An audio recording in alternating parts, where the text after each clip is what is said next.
श्रीगुरुभ्यो नमः परमगुरुभ्यो नमः श्रीमदानंदतीर्थ भगवत्पादाचार्य गुरुभ्यो नमः भारतीय नमः सरस्वती नमः तत्तन्त्रेवताभ्यो नमः मुक्तिप्रदायक वासुदेवाय नमः हरये नमः श्रीकृष्णाय नमः हरिः ओं कनकपीतचेलः केवलानन्दलीलः कलुषहरणशीलः कञ्जमन्दारमालः कविजनपरिपालः कालमेघौघनीलः करिगिरिशिखराग्रे भातिश्रीलक्ष्मीलोलः भैष्मी सत्यासमायुक्तं कृष्णकल्पद्रुमं भजे श्रीरामसुरधेनुञ्च व्यासचिन्तामणिं सदा रामाय रामभद्राय रामचन्द्राय वेधसे रघुनाथाय नाथाय सीतायाः पतये नमः सर्वमङ्गलमाङ्गल्ये शिवे सर्वार्थसाधिके शरण्ये त्र्यम्बके देवी नारायणि नमोस्तुते यो विप्रलम्ब विपरीतमतिप्रभूतान् वादान्यरस्य कृतवान् भुवि तत्त्ववादं सर्वेश्वरो हरिरिति प्रतिपादयन्तमानन्दतीर्थमुनिवर्यमहं नमामि गुरुमखिलगुणज्ञं सद्गुणीकाधिवासं शमदमपरिनिष्टं सत्त्वनिष्ठं वरिष्ठं सकलसुजनशिष्टं नित्यनिर्धूतकष्टं हयमुखपदनिष्ठं मां भजन्तु प्रपन्नाः आनन्दतीर्थोपदिष्टो निधिर्नारायणाह्वयः प्रदर्शितो येन सम्यक् जयतीर्थं तवाश्रयेकं सद्धं शिवदाम्भोजसंसक्तो हंसपुङ्गवः ब्रह्मण्यगुरुराजाख्यो वर्ततां मम मानसे काले फलतु सुरद्रुः चिन्तामणिरपि याचने दाता वर्षति सकलमभीष्टं दर्शनमात्राक्षीपादराण्मुनिः अर्चिकल्पितकल्पोऽयं प्रत्यक्षकजकेसरिव्यासतीर्थगुरुर्भूजादस्मदिष्टार्थसिद्धये भक्तानां मानसां भोजभानवे कामधेनवे नमतां कल्पतरवे जहीन्द्रगुरवे नमः वन्दारुकल्पतरवे वादिकैरवभानवे श्रीरामचन्द्रगुरवे नमः कारुण्यसिन्धवे दुर्वादिध्वान्तरभये वैष्णवेन्दीवरेन्दवे श्रीराघवेन्द्रगुरवे नमोऽत्यन्तदयालवे सर्वसर्वं सहेशानां सभासुचितवादिराट् सर्वदा सर्वदो भूयात् रघुनाथमुनीश्वरः वन्दारुजनसन्दोह वन्दारतरुसन्निभं वृन्दारकगुरुप्रख्यं वन्दे वादीन्द्रदेशिकम् विद्वत्पङ्कजमार्ताण्डः वादिमत्तेभिकेसरी जगन्नाथगुरुर्भूयाज्जायसे श्रेयसे मम वादे विजयशीलाय वरदाय वरार्थिनां वदान्यजनसिंहाय वरदेन्द्राय ते नमः गोलव्यासहयग्रीवपतकञ्जमधुव्रतं श्रीविश्वोत्तमयोगीन्द्रं वन्देऽहं वादिराट्प्रियम् आपादमूलिपर्यन्तं गुरूणामाकृतिं स्मरेत् तेन विघ्नाः प्रणश्यन्ति सिद्ध्यन्ति च मनोरथाः नमो महद्भ्यः ಶ್ರೀಗುರುಭ್ಯೋ ನಮಃ ಹರಿ ಓಂ. ಪೂಜ್ಯ ವಿಶ್ವೋತ್ತಮ ತೀರ್ಥ ಶ್ರೀಪಾದಂಗಳವರು ಪ್ರತಿಷ್ಠಾಪನೆ ಮಾಡಿದಂತಹ ಏನು ದಿವ್ಯ ಸನ್ನಿಧಾನ ಇರತಕ್ಕಂತಹ ಏನು ಕೋದಂಡರಾಮಚಂದ್ರ ದೇವರ ಸಾನ್ನಿಧ್ಯ ಇದೆ, ಉತ್ತಮವಾದಂತಹ ಕ್ಷೇತ್ರ. ನಿನ್ನೆನೇ ಹೇಳಿದಂತೆ ಪರಶುರಾಮ ಕ್ಷೇತ್ರಗಳಲ್ಲಿ ಒಂದು ಕ್ಷೇತ್ರ. ಇಂತಹ ದಿವ್ಯ ಸಾನ್ನಿಧ್ಯದಲ್ಲಿ ಆ ಗುರುಗಳಿಗೆ ವಿಶ್ವೋತ್ತಮ ತೀರ್ಥ ಶ್ರೀಪಾದಂಗಳವರನ್ನು ಸ್ಮರಿಸ್ತಾ ಅವರಿಗೆ ನಮಸ್ಕಾರಗಳನ್ನು ಸಲ್ಲಿಸಿ, ವಿಶ್ವವಲ್ಲಭ ತೀರ್ಥ ಶ್ರೀಪಾದಂಗಳವರಿಗೆ ನಮಸ್ಕಾರಗಳನ್ನು ಸಲ್ಲಿಸಿ, ನನ್ನ ವಿದ್ಯಾಗುರುಗಳಾದಂತಹ ಸುಬದೇಂದ್ರ ತೀರ್ಥ ಶ್ರೀಪಾದಂಗಳವರಿಗೆ ನಮಸ್ಕಾರಗಳನ್ನು ಸಲ್ಲಿಸಿ, ಏನು ನಿನ್ನೆಯ ದಿನ ಆ ಒಂದು ಸುಗ್ರೀವನ ಪಟ್ಟಾಭಿಷೇಕ ಅನ್ನೋದು ಆಗಿದೆ. ಸುಗ್ರೀವನ ಪಟ್ಟಾಭಿಷೇಕ ಆದ ಮೇಲೆ ವರ್ಷಾಕಾಲ ಬಂದಿದೆ. ರಾಮಚಂದ್ರ ತಾನು ಒಂದು ಕಡೆ ವಾಸ ಮಾಡಬೇಕು. ಯಾಕೆ ಆ ವರ್ಷಾಕಾಲದಲ್ಲಿ ಎಲ್ಲೂ ಸಂಚಾರ ಮಾಡಲಿಕ್ಕಾಗೋದಿಲ್ಲ, ಯಾವ ಕೆಲಸಗಳನ್ನೂ ಕೂಡ ಮಾಡಲಿಕ್ಕಾಗೋದಿಲ್ಲ. ಆದ್ದರಿಂದ ರಾಮಚಂದ್ರ ತಾನು ಒಂದು ಕಡೆ ವಾಸವನ್ನು ಮಾಡಬೇಕು ಅಂತ ತೀರ್ಮಾನ ಮಾಡಿದ್ದಾನೆ. ಎಲ್ಲಿಗೆ ಬಂದ ಶ್ರೀರಾಮಚಂದ್ರ ಅಂತಂದರೆ ಪ್ರಸ್ರವಣಗಿರಿ ಅಥವಾ ಮಾಲ್ಯವಂತ ಪರ್ವತ, ಮಾತಂಗ ಪರ್ವತ ಎಲ್ಲದಕ್ಕೂ ಹತ್ತಿರನೇ ಬರುತ್ತೆ ಇವತ್ತಿಗೂ ಕೂಡ. ಅಲ್ಲಿ ರಾಮಚಂದ್ರ ಗುಹೆಯಲ್ಲಿ ವಾಸ ಮಾಡಿದ ಅಂತ ಕೇಳಿದ್ವಿ. ತದನಂತರದಲ್ಲಿ ಈ ಸುಗ್ರೀವ ತನಗೆ ಮಡದಿ ದೊರಕಿದ್ಲು, ಮತ್ತು ಸಾಮ್ರಾಜ್ಯವೂ ಕೂಡ ದೊರಕತಕ್ಕಂಥದ್ದಾಯಿತು. ಇಷ್ಟೆಲ್ಲ ಸಿಕ್ಕಿದ ಮೇಲೆ ತಾನು ಅದರಲ್ಲೇ ಮುಳುಗಿದ್ದಾನೆ. ರಾಜಕೀಯ ಕಾರ್ಯಗಳನ್ನೆಲ್ಲವನ್ನೂ ಕೂಡ ಮಂತ್ರಿಗಳ ಮೇಲೆ ಹಾಕಿದ್ದಾನೆ. ಮಂತ್ರಿಗಳ ಮೇಲೆ ಹಾಕ್ತಕ್ಕಂಥವನಾಗಿ ತಾನು ಈ ಒಂದು ಸುಖವಾಗಿ ಇರಬೇಕು ಅಂತ ಹೇಳಿ ತಾನು ಎಲ್ಲ ಸುಖಗಳನ್ನು ಅನುಭವಿಸ್ತಾ ತಾನು ಇರ್ತಕ್ಕಂಥವನಾದ. ಇಲ್ಲಿ ಈ ಮಳೆಗಾಲ ಎಲ್ಲವೂ ಕೂಡ ಮುಗಿತಾ ಬಂದಿದೆ. ಮುಗಿತಾ ಬಂದಾಗ ತಾನು ಅದೇ ಸುಖದಲ್ಲೇ ತಾನು ರತನಾಗಿ ಇದ್ದಾಗ ಆ ಸುಗ್ರೀವನನ್ನು ಎಚ್ಚರಿಸಬೇಕು ಎನ್ನುವ ಉದ್ದೇಶದಿಂದ ಹನುಮಂತ ದೇವರು ಬಂದು ಅವನನ್ನು ಎಚ್ಚರಿಸಲಿಕ್ಕೆ ಶುರು ಮಾಡ್ತಾರೆ. ಮಿತ್ರಾಣಾಂ ಸಂಗ್ರಹ ಶೇಷಃ ತಂಭವಾನ್ ಕರ್ತುಮರ್ಹಸಿ ಯೋಹ ಮಿತ್ರೇಷು ಕಾಲಜ್ಞ ಸತತಂ ಸಾಧು ವರ್ತತೆ. ಹನುಮಂತ ದೇವರು ಹೇಳಿದರಂತೆ, ನೋಡಪ್ಪ, ನೀನು ಈ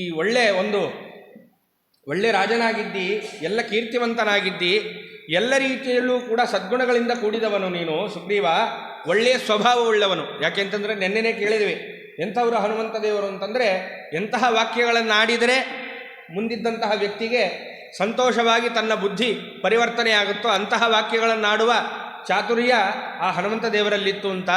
ಆದ್ದರಿಂದ ಮೊದಲಿಗೆ ಅವನನ್ನು ಸ್ವಲ್ಪ ಹೊಗಳ್ತಾ ಇದ್ದಾರೆ. ನೀನು ಕೀರ್ತಿವಂತನಾಗಿದ್ದಿ, ಒಳ್ಳೆ ಸ್ವಭಾವ ಅನ್ನೋದು ನಿನ್ನಲ್ಲಿದೆಯಪ್ಪ. ಈಗ ವರ್ಷಾಕಾಲ ಮುಗಿತಾ ಬಂದಿದೆ. ಅಷ್ಟೇ ಅಲ್ಲ, ನೀನು ಮಾಡುವ ಕೆಲಸವೇನು ಮೊದಲಿಗೆ ಅಂತಂದರೆ ಹನುಮಂತ ದೇವರು ಸುಗ್ರೀವನಿಗೆ ಉಪದೇಶವನ್ನು ಮಾಡ್ತಾ ಇದ್ದಾರೆ. ಮಿತ್ರ ಸಂಗ್ರಹವನ್ನು ನೀನು ಚೆನ್ನಾಗಿ ಮಾಡಬೇಕಪ್ಪ. ಯಾವುದೇ ಒಬ್ಬ ರಾಜ ತಾನು ಚೆನ್ನಾಗಿ ಇರಬೇಕು ಅಂತಾದರೆ ಒಳ್ಳೆಯ ಮಿತ್ರರನ್ನು ತಾನು ಇಟ್ಕೊಳ್ಬೇಕು. ಆದ್ದರಿಂದ ನೀನು ಒಳ್ಳೆ ಮಿತ್ರರನ್ನು ನೀನು ಉಳಿಸಿಕೊಳ್ಳುವಂತಹ ಪ್ರಯತ್ನವನ್ನು ನೀನು ಮಾಡ್ತಕ್ಕಂಥವನಾಗಬೇಕು.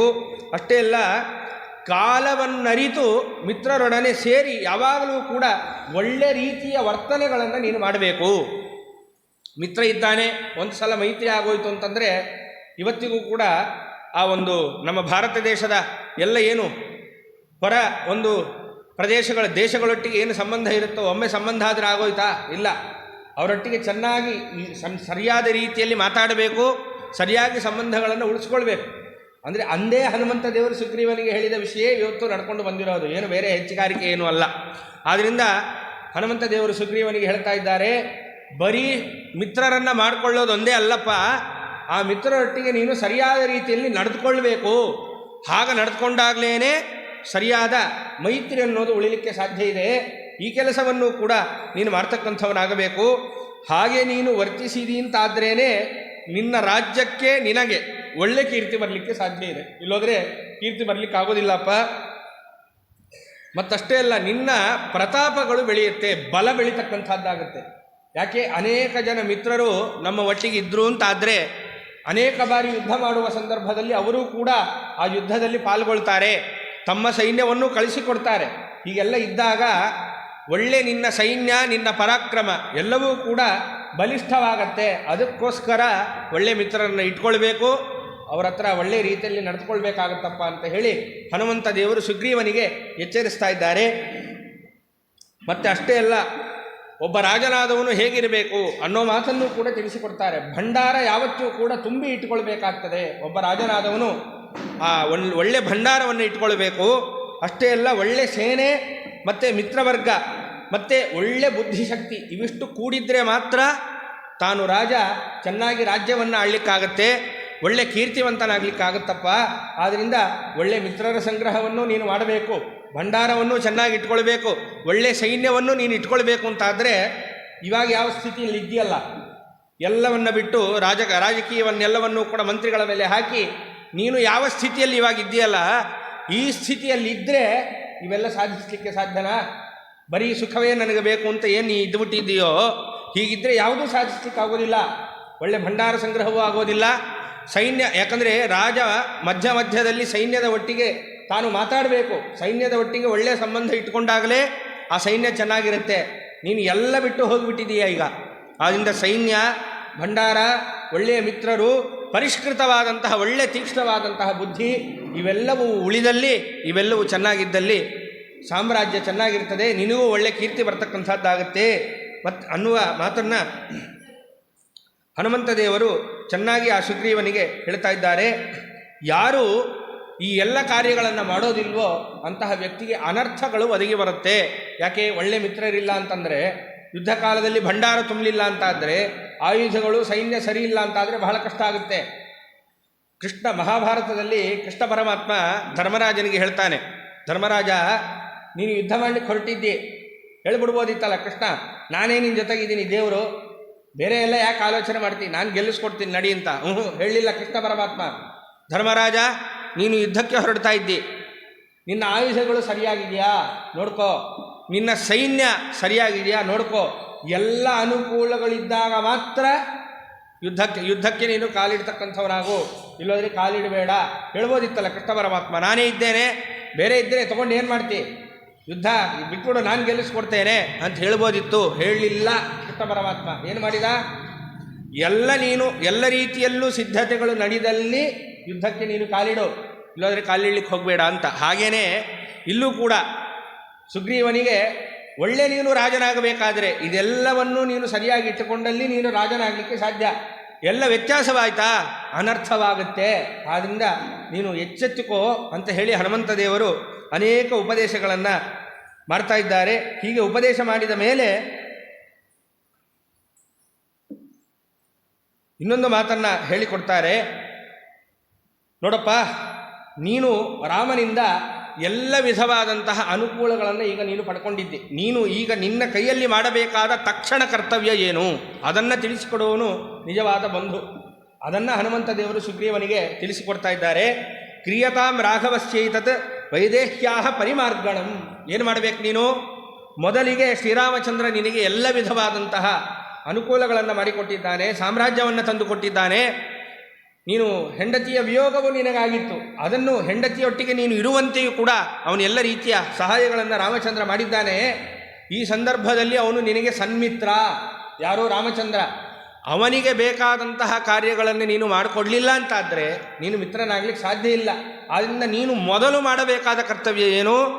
ಆದಷ್ಟು ಬೇಗ ರಾಮಚಂದ್ರನನ್ನು ಸಂಧಿಸಿ ಏನು ಸೀತಾನ್ವೇಷಣವನ್ನು ಮಾಡಿ ನಿನಗೆ ಸಹಾಯ ಮಾಡ್ತೇನೆ ಅಂತ ನೀ ಏನು ಹೇಳಿದ್ದೀಯೋ ಅದನ್ನು ನೀನು ಮೊದಲು ಮಾಡತಕ್ಕದ್ದು ಅಂತ ಹೇಳಿ ಹನುಮಂತ ದೇವರು ಎಚ್ಚರಿಸ್ತಾರೆ. ಯಾಕೆ ಅಂತಂದರೆ ಶ್ರೀರಾಮಚಂದ್ರ ದೇವರಿಗೂ ಗೊತ್ತಿದೆ ಕಾಲ ಮೀರಿದೆ ಅಂತ. ಯಾಕೆ? ಈಗ ವರ್ಷಾಕಾಲ ಮುಗಿತು, ಶರತ್ಕಾಲ ಬಂದಿದೆ, ಎಲ್ಲ ಕೆಲಸಗಳನ್ನು ಮಾಡುವಂತಹ ಕಾಲ ಇದು. ಉದ್ಯೋಗ ಕಾಲ ಅಂತಲೂ ಕರೀತಕ್ಕಂಥವರಾಗ್ತಾರೆ ಇದಕ್ಕೆ. ಯಾಕೆ? ಎಲ್ಲ ಕೆಲಸಗಳನ್ನು ಮಾಡುವಂತಹ ಕಾಲ, ಆದ್ದರಿಂದ ಇದಕ್ಕೆ ಉದ್ಯೋಗ ಕಾಲ ಅಂತಲೂ ಹೆಸರು.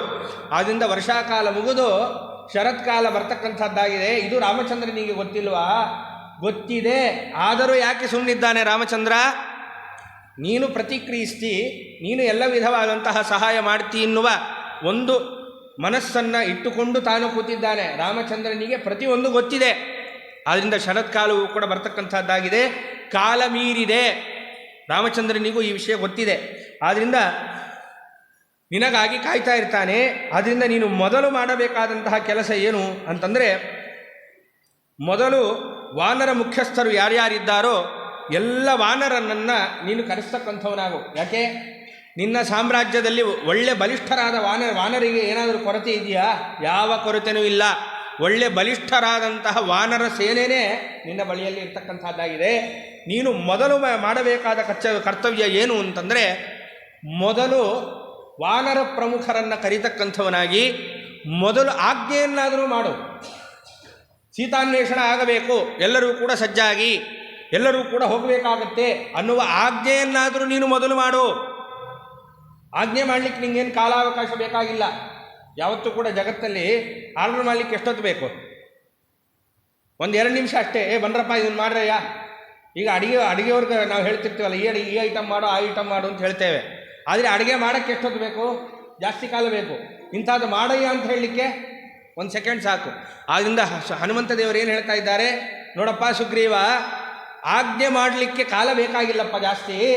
ನೀನು ಮಾಡಿದ ಆಜ್ಞೆಯನ್ನು ನೆರವೇರಿಸಬೇಕಾದ್ರೆ, ಕಾರ್ಯಗತವಾಗಿ ತರಬೇಕಾದ್ರೆ ಅದಕ್ಕೆ ಸಮಯ ಬೇಕಾಗ್ತದೆ. ಅದಕ್ಕೋಸ್ಕರ ನೀನು ಮೊದಲು ಯಾರು ವಾನರ ಪ್ರಮುಖರಿದ್ದಾರೋ ಅವರನ್ನು ಕರಿತಕ್ಕಂಥವನಾಗೂ ಮೊದಲು ಆಜ್ಞೆಯನ್ನಾದರೂ ಮಾಡು. ಆಜ್ಞೆಯನ್ನು ಮಾಡಿ ತದನಂತರದಲ್ಲಿ ನೋಡೋಣ ಅಂತ ಸುಗ್ರೀವನಿಗೆ ಹನುಮಂತ ದೇವರು ಅನೇಕ ವಿಧವಾದಂತಹ ಉಪದೇಶಗಳನ್ನು ಮಾಡಿದರು. ಇದು ವಾಯುದೇವರ ಸ್ವಭಾವ. ನಿನ್ನೆನೇ ನಾವು ಚಿಂತನೆ ಮಾಡಿದ್ವಿ. ಇದು ಯಾವ ಸಜ್ಜನರು ಅಂತಿದ್ದಾರೋ, ಯಾವ ಸಜ್ಜನರು ಎಡವುತ್ತಾರೋ ಅವರನ್ನು ತಿದ್ದೋದೇ ವಾಯುದೇವರ ನಿಜವಾದ ಸ್ವಭಾವ. ಇಲ್ಲಿ ಸುಗ್ರೀವನನ್ನು ತಿದ್ದಿದ್ದಾರೆ. ಶ್ರೀಮದಾನಂದ ತೀರ್ಥ ಭಗವತ್ಪಾದಾಚಾರ್ಯರಾಗಿ ಬಂದು ನಮ್ಮನ್ನು ತಿದ್ದಿದ್ದಾರೆ. ಯಾಕೆ? ವರಯತಿ ವೇಷದಿ ಹರಿಮತವನು ಬಲು ಹರಡುತ್ತ ಧರೆಯೊಳು ಸುಜನರಿಗೆ ನರಹರಿಲೋಕಕ್ಕೆ ಮಾರ್ಗವನರುಹಿದ ಗುರುಗಣ ಗುರು ಮಧ್ವ ರಾಯ ಪ್ರಸನ್ನನಾಗೋ ವಾಯುಕುಮಾರ. ಎಂಥವರು? ವಾಯುದೇವರು ಶ್ರೀಮದಾನಂದ ತೀರ್ಥ ಭಗವತ್ಪಾದಾಚಾರ್ಯರಾಗಿ ಬಂದು ಅಂದು ಸುಗ್ರೀವನನ್ನು ತಿದ್ದಿದ್ದಾರೆ. ಅನೇಕ ವಿಧವಾಗಿತ್ತು. ಸುಗ್ರೀವನೊಟ್ಟಿಗೆ ಹನುಮಂತ ದೇವರು ಇಲ್ಲ ಅಂದರೆ ರಾಮಚಂದ್ರ ದೇವರು ಯಾಕೆ ಹೋಗ್ತಾ ಇದ್ರು ಸುಗ್ರೀವನ ಹತ್ರಕ್ಕೆ? ಹನುಮಂತ ಸುಗ್ರೀವನೊಟ್ಟಿಗೆ ಇದ್ದಾನಾದ್ರಿಂದನೇ ರಾಮಚಂದ್ರ ದೇವರು ಸುಗ್ರೀವನೊಟ್ಟಿಗೆ ಹೋಗಿದ್ದು. ಹಾಗೆ ಪರಮಾತ್ಮ ನಮಗೆ ಅನುಗ್ರಹ ಮಾಡಬೇಕಾದ್ರೆ ಶ್ರೀಮದ್ ಆನಂದ ತೀರ್ಥ ಭಗವತ್ಪಾದಾಚಾರ್ಯರು ಹಾಕಿಕೊಟ್ಟ ಮಾರ್ಗದಲ್ಲಿ ನಾವು ನಡಿಬೇಕು. ಅಂದು ಸುಗ್ರೀವನನ್ನು ತಿದ್ದು ರಾಮಚಂದ್ರ ದೇವರ ಅನುಗ್ರಹಕ್ಕೆ ಪಾತ್ರನಾಗುವಂತೆ ಅಂದು ಹನುಮಂತ ದೇವರು ಮಾಡಿದ್ದಾರೆ. ನಮ್ಮೆಲ್ಲ ಸಜ್ಜನರಿಗೂ ಪರಮಾತ್ಮನ ಮಾರ್ಗವನ್ನು ತೋರಿಸಿಕೊಟ್ಟಿದ್ದಾರೆ. ವರ ಯತಿವೇಷರಿ ಹೇಗೆ ಬಂದರು? ವಾಯುದೇವರು ಒಳ್ಳೆ ಯತಿವೇಷದಿಂದ ಬಂದಿದ್ದಾರೆ ನಮ್ಮಲ್ಲಿಗೆ. ಬಂದು ಹರಿಮತವನು ಬಲು, ಈ ಪರಮಾತ್ಮನ ನಿಜವಾದ ಮತ ಏನಿದೆಯೋ, ಹರಿ ಸರ್ವೋತ್ತಮ, ಪರಮಾತ್ಮ ಗುಣಪೂರ್ಣ, ಈ ಎಲ್ಲವನ್ನು ಹೇಳ್ತಕ್ಕಂತಹ ಏನು ಪರಮಾತ್ಮ ಸರ್ವೋತ್ತಮ ಎನ್ನುವಂತಹ ತತ್ವ, ವೇದೋಕ್ತವಾದಂತಹ ತತ್ವ ಏನಿದೆಯೋ ಈ ತತ್ವವನ್ನು ನಮಗೆ ತಿಳಿಸಿಕೊಟ್ಟಿದ್ದಾರೆ. ತಿಳಿಸಿಕೊಟ್ಟು ಏನು ಮಾಡಿದ್ದಾರೆ? ನರಹರಿ ಲೋಕಕ್ಕೆ ಮಾರ್ಗವನ್ನು ರುಹಿದ. ಆ ಪರಮಾತ್ಮನ ಲೋಕಕ್ಕೆ ನಾವು ಹೇಗೆ ಹೋಗಬೇಕು ಎನ್ನುವ ಮಾರ್ಗವನ್ನು ತಿಳಿಸಿಕೊಟ್ಟಿದ್ದಾರೆ. ಯಾರು? ಅದೇ ವಾಯುದೇವರು, ಅದೇ ಹನುಮಂತ ದೇವರೇ ಶ್ರೀಮದಾನಂದ ತೀರ್ಥ ಭಗವತ್ಪಾದಾಚಾರ್ಯರಾಗಿ ಬಂದು ನಮಗೆ ತಿಳಿಸಿಕೊಟ್ಟಿದ್ದಾರೆ. ಅಂತಹ ಗುರು ಅನೇಕ ಅಂದರೆ ಗುರುಗಳು ಅಂತ ಅನ್ನಿಸಿಕೊಂಡಂತಹ ಅನೇಕ ಪರಂಪರೆಗಳಿವೆ ಅಲ್ಲ, ಆ ಎಲ್ಲ ಗಣ, ಆ ಸಮೂಹಕ್ಕೆ ಗುರುವಾದವರು ಯಾರು? ಶ್ರೀಮದಾನಂದ ತೀರ್ಥ ಭಗವತ್ಪಾದಾಚಾರ್ಯರು. ಅವರು ನಮ್ಮ ಮೇಲೆ ಪ್ರಸನ್ನರಾಗಲಿ ಅಂತ ಪ್ರಾರ್ಥನೆ ಮಾಡುವಂತೆ ಅಂತಹ ವಾಯುದೇವರು ನಮ್ಮನ್ನೂ ಉದ್ಧಾರ ಮಾಡಲಿಕ್ಕಾಗಿ ಶ್ರೀಮದಾನಂದ ತೀರ್ಥ ಭಗವತ್ಪಾದಾಚಾರ್ಯರಾಗಿ ಇದೇ ಭೂಮಿಯಲ್ಲಿ ಅವತಾರ ಮಾಡಿದ್ದಾರೆ. ಹತ್ತಿರದಲ್ಲೇ ಈ ಭೂಮಿ ಎಂತಹ ವಿಶೇಷವಾದಂತಹ ಭೂಮಿ ಅಂದರೆ, ಇಬ್ಬರು ಋಜುಗಳಿಗೆ ಅವತಾರಕ್ಕೆ ಜನ್ಮ ಕೊಟ್ಟಂತಹ ಭೂಮಿ ಇದು. ಈ ನಾಡಿದೆಯೋ ಪರಮ ಪವಿತ್ರವಾದಂತಹ ನಾಡು. ಯಾಕೆ? ಪಾಜಕ ಕ್ಷೇತ್ರದಲ್ಲಿ ಒಬ್ಬ ಋಜುಗಳು ಶ್ರೀಮದಾನಂದ ತೀರ್ಥ ಭಗವತ್ಪಾದಾಚಾರ್ಯರಾಗಿ ಅವತಾರ ಮಾಡಿ ಬಂದು ನಮ್ಮೆಲ್ಲರನ್ನ ತಿದ್ದಿದ್ದಾರೆ. ಆ ಋಜುಗಳ ಒಂದು ಸ್ವಭಾವ ಅದು. ಏನು? ಬ್ರಹ್ಮದೇವರಿಗಾಗಲಿ ವಾಯುದೇವರಿಗಾಗಲಿ ಋಜುಗಳಿಗಾಗಲಿ ಎಲ್ಲರಿಗೂ ಒಂದು ಸ್ವಭಾವ ಏನು ಅಂದರೆ ಸಜ್ಜನರನ್ನು ತಿದ್ದಬೇಕು. ಸರಿ, ಲಾತವ್ಯ ನಾಮಕರಾದಂತಹ ಋಜುಗಳು ಯಾಕೆ ಅವತಾರ ಮಾಡಿ ಬಂದರು? ಇದೇ ಕೆಲವೇ ದೂರದಲ್ಲಿ ಹೂವಿನ ಕೆರೆ, ಈ ಕ್ಷೇತ್ರದಲ್ಲಿ ಅವತಾರ ಮಾಡಿ ಬಂದ್ರಲ್ಲ. ಯಾಕೆ ಅವತಾರ ಮಾಡಿ ಬಂದರು? ಎಲ್ಲ ಸಜ್ಜನರನ್ನು ಉದ್ಧಾರ ಮಾಡಲಿಕ್ಕೆ. ಯಾಕೆ? ಅವರಿಗೆ ಪರಮಾತ್ಮ ಕೊಟ್ಟ ಅಧಿಕಾರವದು. ಯಾಕೆ? ಸಾಧನ ದೇವತೆ ಲಾತವ್ಯ ನಾಮಕ ಋಜು, ಸಾಧನೆಯನ್ನು ಮಾಡಿಸುವಂತಹ ದೇವತೆ ಅವರೇ. ಭಾವಿ ಸಮೀರರಾದಂತಹ ವಾದಿರಾಜ ಗುರು ಸಾರ್ವಭೌಮರೇ ಅವರು ಅವತಾರ ಮಾಡಿ ಬಂದು ಈ ಕ್ಷೇತ್ರದಲ್ಲಿ ಎಲ್ಲ ಸಜ್ಜನರನ್ನು ತಿದ್ದಲಿಲ್ವಾ? ಯಾಕೆ ತಿದ್ದದ್ದು? ಅವರ ಸ್ವಭಾವ, ವಾಯುದೇವರ, ಹನುಮಂತ ದೇವರ, ಶ್ರೀಮದಾಚಾರ್ಯರ, ಭೀಮಸೇನ ದೇವರ, ಭಾವಿ ಸಮೀರರಾದಂತಹ ವಾದಿರಾಜ ಗುರು ಸಾರ್ವಭೌಮರ ಸ್ವಭಾವವೇ ಅದು. ಏನು? ಎಲ್ಲ ಸಜ್ಜನರನ್ನು ತಿದ್ದುವುದು, ರಕ್ಷಣೆ ಮಾಡುವುದು ಅಂತ. ಅದಕ್ಕೋಸ್ಕರವೇ ಈ ಭೂಮಿ ಅಷ್ಟು ಒಂದು ಪವಿತ್ರವಾದಂತಹ ಭೂಮಿ. ಯಾಕೆ? ಇಲ್ಲೆಲ್ಲ ನೀವು ಎಷ್ಟೋ ದಿನಗಳಿಂದ ಇದೇ ಗಾಳಿ ಇದೇ ನೀರನ್ನು ಕುಡಿದು ಇದ್ದವರು ನೀವೆಲ್ಲ ಈ ಪುಣ್ಯವಂತರು. ಯಾಕೆ ಅಂದರೆ ನಮಗಾಗಿ ಉದ್ಧಾರ ಮಾಡಲಿಕ್ಕಾಗಿ ಬಂದ ಇಬ್ಬರೂ ಗುರುಗಳು ನಡೆದಾಡಿದಂತಹ ಭೂಮಿ, ಅವರು ಅವತರಿಸಿದಂತಹ ಭೂಮಿ. ಆದ್ದರಿಂದ ಅಂದೂ ಸುಗ್ರೀವನಿಗೆ ಹನುಮಂತನಾಗಿ ಉಪದೇಶಗಳನ್ನು ಮಾಡಿ ಅವನಿಗೆ ಮಾರ್ಗದರ್ಶನವನ್ನು ಹೇಗೆ ಮಾಡಿದರೋ ಹಾಗೆ ವಾಯುದೇವರು ಶ್ರೀಮದಾಚಾರ್ಯರಾಗಿ ಬಂದು ನಮ್ಮನ್ನು ಉದ್ಧಾರ ಮಾಡಿದ್ದಾರೆ. ಋಜುಗಳಿಗೂ ಅದೇ ಸ್ವಭಾವವಾದ್ದರಿಂದ ಸಾಧನ ದೇವತೆಯಾದಂತಹ ಲಾತವ್ಯ ನಾಮಕ ಋಜುಗಳೂ ಕೂಡ ಈ ಪುಣ್ಯಭೂಮಿಯಲ್ಲಿ ಅವತಾರ ಮಾಡಿ ಬಂದು ನಮ್ಮೆಲ್ಲರನ್ನ ತಿದ್ದಿದ್ದಾರೆ. ಆದ್ದರಿಂದ ಸುಗ್ರೀವನಿಗೆ ಅನೇಕ ವಿಧವಾಗಿ ಹನುಮಂತ ದೇವರು ಉಪದೇಶಗಳನ್ನು ಮಾಡ್ತಕ್ಕಂಥವರಾಗಿದ್ದಾರೆ. ಮತ್ತಷ್ಟೇ ಅಲ್ಲ, ನೀನು ಎಂತಹ ಸ್ವಭಾವ ಇರುವವನು ಸುಗ್ರೀವನು ಒಳ್ಳೆಯವನೇ. ಯಾಕೆ ಅಂತಂದರೆ ಇವಾಗೇನೋ ಸ್ವಲ್ಪ ದಾರಿ ತಪ್ಪಿದ್ದಾನೆ. ಯಾವತ್ತೂ ಕೂಡ ಒಳ್ಳೆಯವರನ್ನು ದಾರಿ ತಪ್ಪಿದರೆ ದಾರಿಗೆ ತರ್ಬೋದೇ ಹೊರತು ದುಷ್ಟರನ್ನು ಯಾವತ್ತಾದರೂ ದಾರಿ ತರಲಿಕ್ಕಾಗುತ್ತಾ? ಬಹಳ ಕಷ್ಟ. ಯಾವಾಗಲೂ ಒಂದು ಮಾತು ಹೇಳ್ತಾರಲ್ಲ, ನಿದ್ದೆ ಮಾಡಿದವ್ರು ನೆಬಸ್ಬೋದು, ನಿದ್ದೆ ಮಾಡೋ ಹಾಗೆ ನಾಟಕ ಮಾಡೋರು ನೆಬಸಕ್ಕಾಗುತ್ತಾ ಅಂತ. ಆಗಲ್ಲ. ಹಾಗೆ ಏನೋ ಸಜ್ಜನರೇ ಸ್ವಲ್ಪ ದಾರಿ ತಪ್ಪಿರ್ತೇವೆ, ಅವರನ್ನು ತಿದ್ದಕ್ಕೆ ಬಂದರು. ಹಾಗೆ ಸುಗ್ರೀವ ಮಹಾಸಜ್ಜನ. ಎಂತಹ ಸ್ವಭಾವವಿತ್ತು ಸುಗ್ರೀವನಿಗೆ ಅಂತಂದರೆ, ಒಬ್ಬ ಮಿತ್ರನಾದವನು ಅವನಿಗೆ ಸಹಾಯ ಮಾಡಲಿ ಬಿಡಲಿ, ಇವನೇ ಅವರಿಗೆ ಬೇಕಾದಂತಹ ಸಹಾಯಗಳನ್ನೆಲ್ಲ ಮಾಡುವ ಸ್ವಭಾವ ಸುಗ್ರೀವನಲ್ಲಿ ಇತ್ತಂತೆ. ಅದಕ್ಕೋಸ್ಕರ ಹನುಮಂತ ದೇವರು ತಿದ್ದುತ್ತಾ ಇರೋದು. ಈ ಸ್ವಭಾವ ನಿನ್ನಲ್ಲಿ ಇದೆಯಲ್ಲಪ್ಪ, ಇವತ್ತು ನಾವೇ ಹಾಗೆ ಮಾಡ್ತೀವಿ, ನಿನ್ನಿಂದೇನೂ ಬೇಡಪ್ಪ, ನೀನು ನನ್ನ ಸ್ನೇಹಿತ, ನಾನು ನಿನಗೆ ಸಹಾಯ ಮಾಡಬೇಕಾ, ನನ್ನ ಕರ್ತವ್ಯ, ನಾ ಮಾಡ್ತೀನಿ ಅನ್ನೋ ಸ್ವಭಾವ ಇವತ್ತಿನ ಜನಕ್ಕಿದೆ. ಸುಗ್ರೀವನಿಗಿರಲಿಲ್ವಾ? ಖಂಡಿತ ಇತ್ತು. ಆದ್ದರಿಂದ ಸುಗ್ರೀವ, ಯಾರು ನಿನಗೆ ಸಹಾಯ ಮಾಡ್ತಾರೋ ಬಿಡ್ತಾರೋ, ಮಿತ್ರ ಅಂತ ಆದರೆ ಸಹಾಯ ಮಾಡುವಂತಹ ಸ್ವಭಾವ ನಿನ್ನದು. ಅದಕ್ಕೋಸ್ಕರ ಹೇಳ್ತಾ ಇದ್ದೇನೆ, ನೀನು ರಾಮಚಂದ್ರ ದೇವರಿಗೆ ಏನು ಮಾತು ಕೊಟ್ಟಿದ್ದೀಯೋ ಅದರಂತೆ ನೀನು ನಡೆದುಕೊಳ್ತಕ್ಕಂಥವನಾಗಬೇಕು ಅಂತ ಹೇಳಿ ಅನೇಕ ವಿಧವಾಗಿ ಹನುಮಂತ ದೇವರು ಉಪದೇಶಗಳನ್ನು ಮಾಡ್ತಕ್ಕಂಥವರಾಗಿದ್ದಾರೆ. ರಾಮಚಂದ್ರ ದೇವರು ಮಾಡಿದಂತಹ ಉಪಕಾರವನ್ನು ಸಹಿತ ಆ ಸಂದರ್ಭದಲ್ಲಿ ಸುಗ್ರೀವನಿಗೆ ಪುನಃ ನೆನಪು ಮಾಡ್ತಾರೆ. ಯಾರು? ಹನುಮಂತ ದೇವರು. ಏನು ವಾಲಿಯಿಂದ ಏನು ಈ ಸಾಮ್ರಾಜ್ಯ ಎಲ್ಲ ವಾಲಿ ಆಳಬೇಕಾದ್ರೆ ನಿನ್ನ ಹೊರಗೆ ಹಾಕಿಬಿಟ್ಟಿದ್ದ, ಆ ವಾಲಿಯನ್ನು ಸಂಹಾರ ಮಾಡಿ ಇಡೀ ಸಾಮ್ರಾಜ್ಯವನ್ನು ಕೊಟ್ಟಿದ್ದು ಈ ರಾಮಚಂದ್ರ ದೇವರಲ್ವಾ? ಅವರಿಗೆ ಉಪಕಾರ ಮಾಡಬೇಕಾದ್ದು ನಿನ್ನ ಕರ್ತವ್ಯ ಅಪ್ಪ. ಅದರಿಂದ ಮೊದಲು ಆಜ್ಞೆಯನ್ನು ಮಾಡ್ತಕ್ಕಂಥವನಾಗಿ ನೀನು ಉಪಕಾರವನ್ನು ಮಾಡ್ತಕ್ಕಂಥವನಾಗಬೇಕು ಎನ್ನುವ ಮಾತನ್ನು ಹನುಮಂತ ದೇವರು ಮೇಲಿಂದ ಮೇಲೆ ಸುಗ್ರೀವನಿಗೆ ಹೇಳ್ತಕ್ಕಂಥವರಾಗಿದ್ದಾರೆ.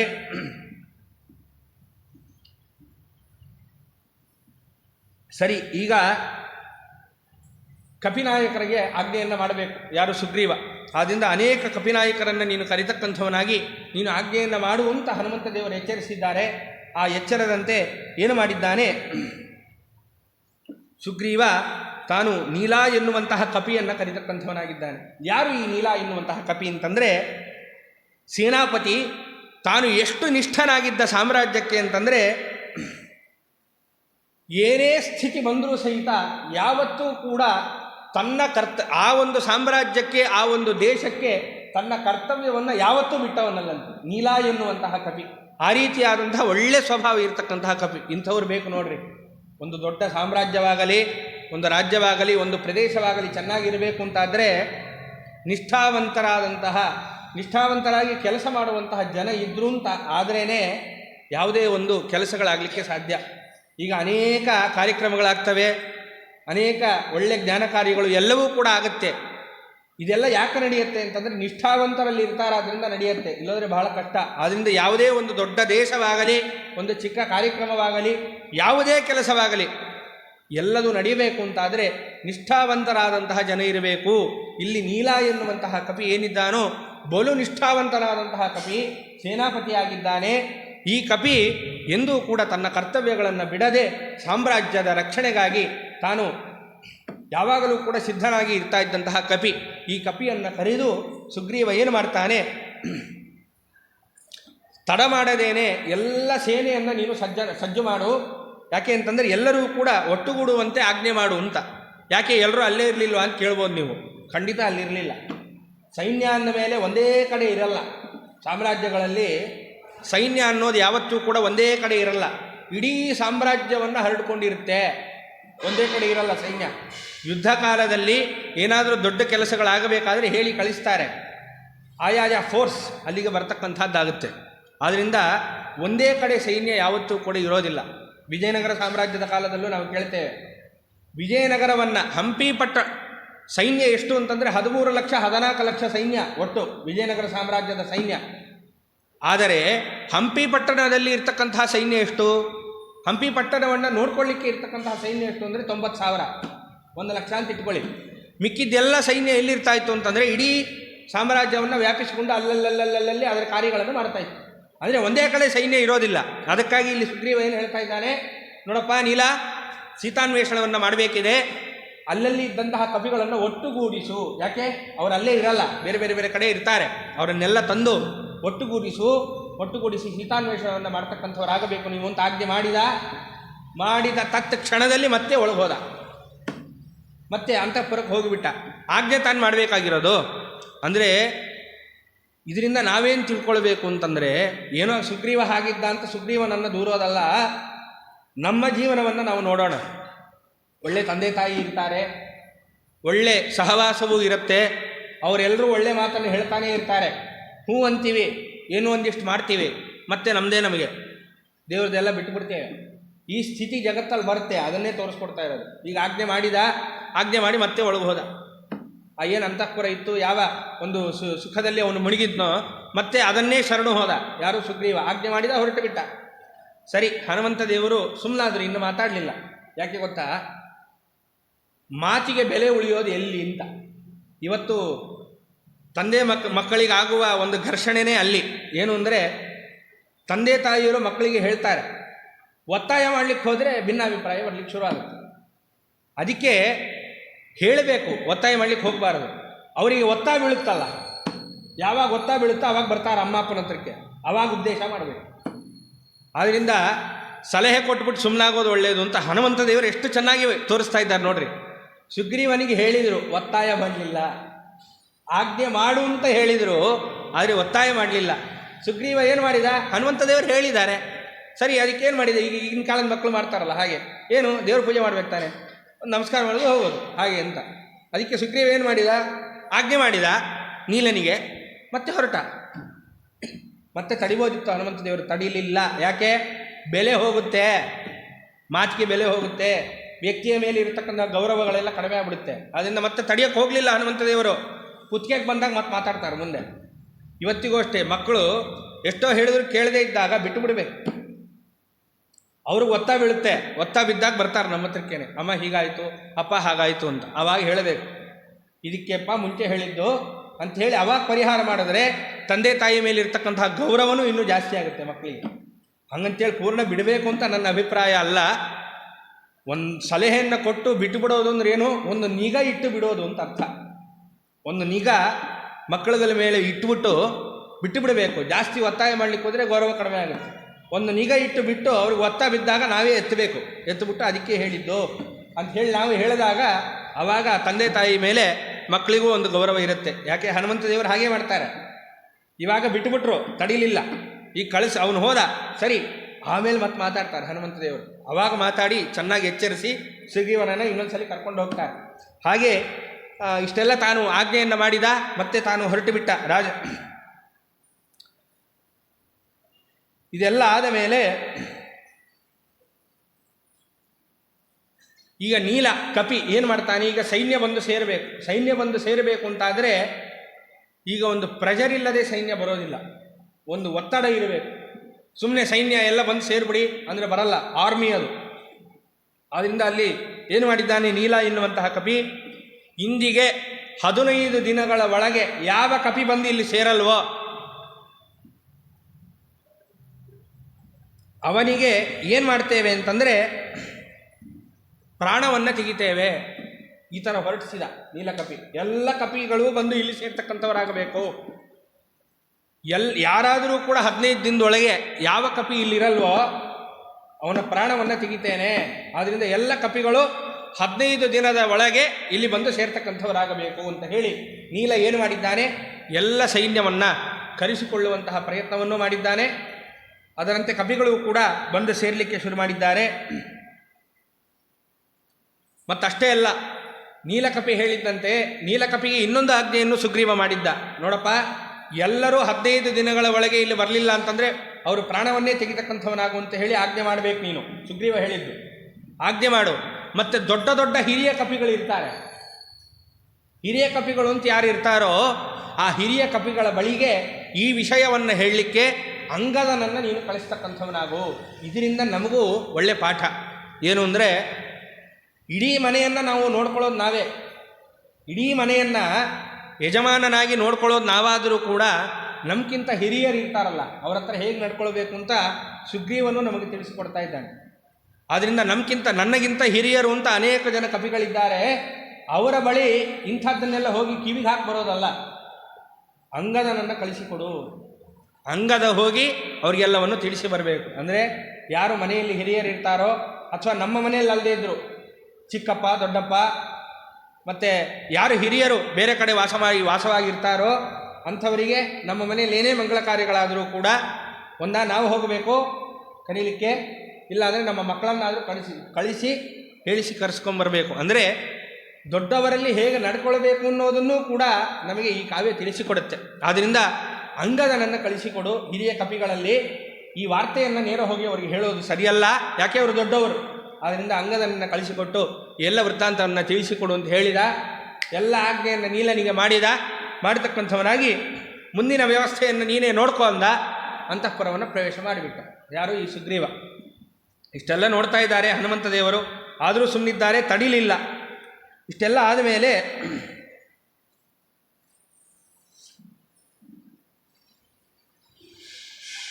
ರಾಮಚಂದ್ರ ನೋಡ್ತಾ ಇದ್ದಾನೆ, ನಿರೀಕ್ಷೆ ಮಾಡ್ತಾ ಇದ್ದಾನೆ. ಶ್ರೀರಾಮಚಂದ್ರ ನಿರೀಕ್ಷೆ ಮಾಡ್ತಾ ಇದ್ದರೂ ಸಹಿತ ಪ್ರತಿಕ್ರಿಯೆ ಬರಲಿಲ್ಲ. ಯಾಕೆ, ಈಗ ಶರತ್ಕಾಲ ಬಂದಾಯಿತು, ವರ್ಷಾಕಾಲ ಮುಗಿದಾಯಿತು. ವರ್ಷಾಕಾಲ ಮುಗಿಯಿತು ಅಂತ ಹೇಗೆ ಗೊತ್ತಾಯಿತು ಅಂತಂದರೆ, ರಾಮಚಂದ್ರ ಗುಹೆಯಿಂದ ಹೊರಗಡೆ ಬಂದು ಪರ್ವತದ ಮೇಲೆ ಒಳ್ಳೆಯ ಒಂದು ಪ್ರದೇಶದಲ್ಲಿ ತಾನು ಬಂದು ಕೂತಿದ್ದಾನೆ. ಕೂತ್ರೆ ಪರಿಸರದಲ್ಲಿ ವ್ಯತ್ಯಾಸಗಳನ್ನು ಕಂಡು ರಾಮಚಂದ್ರ ಹೇಳಿದಂತೆ ಪಕ್ಷಿಗಳು ಹೊರಗೆ ಬರ್ತಾ ಇವೆ, ಅನೇಕ ಪ್ರಾಣಿಗಳು ಹೊರಗೆ ಬರಲಿಕ್ಕೆ ಶುರುವಾಗಿದೆ. ಆದ್ದರಿಂದ ಮಳೆಗಾಲ ಮುಗಿದಿದೆ, ಶರತ್ಕಾಲವೂ ಕೂಡ ಬಂದಿದೆ, ಒಳ್ಳೆ ಬೆಳಕು ಬರ್ತಾ ಇದೆ, ಮೋಡಗಳೆಲ್ಲವೂ ಕೂಡ ಹೋಗ್ತಕ್ಕಂಥದ್ದಾಗಿದೆ, ಆಕಾಶ ವಿಶಾಲವಾಗಿದೆ. ಇದನ್ನೆಲ್ಲ ನೋಡ್ತಾ ಇದ್ದರೆ ವರ್ಷಾಕಾಲ ಮುಗಿದಿದೆ, ಶರತ್ಕಾಲ ಚೆನ್ನಾಗಿ ಬಂದಿದೆ, ಉದ್ಯೋಗ ಕಾಲ. ಇಷ್ಟು ಬಂದರೂ ಸಹಿತ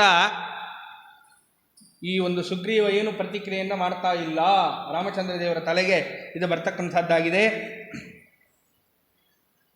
ಹೀಗೆ ತಾನು ಸೀತಾದೇವಿಯನ್ನು ನೆನೆಸ್ಕೊಳ್ತಾ ರಾಮಚಂದ್ರ ಇದನ್ನೆಲ್ಲವನ್ನೂ ಕೂಡ ಆಲೋಚನೆ ಮಾಡ್ತಾ ಕೂತಾಗ ಆ ಪ್ರದೇಶಕ್ಕೆ ಲಕ್ಷ್ಮಣ ಬಂದಿದ್ದಾನೆ. ಬಂದು ತನ್ನ ದುಃಖವನ್ನು ತಾನು ವ್ಯಕ್ತಪಡಿಸಿದ. ಲಕ್ಷ್ಮಣ, ಏನು ಅಣ್ಣ, ಇಷ್ಟಾದರೂ ಕೂಡ ಇನ್ನೂ ಸುಗ್ರೀವ ಬರಲಿಲ್ಲ, ಆದ್ದರಿಂದ ಏನು ಮಾಡೋದು ಅಂತ ಹೇಳಿ ಆ ಶ್ರೀರಾಮಚಂದ್ರನನ್ನ ಕುರಿತು ಲಕ್ಷ್ಮಣ ಕೇಳ್ತಕ್ಕಂಥವನಾದ.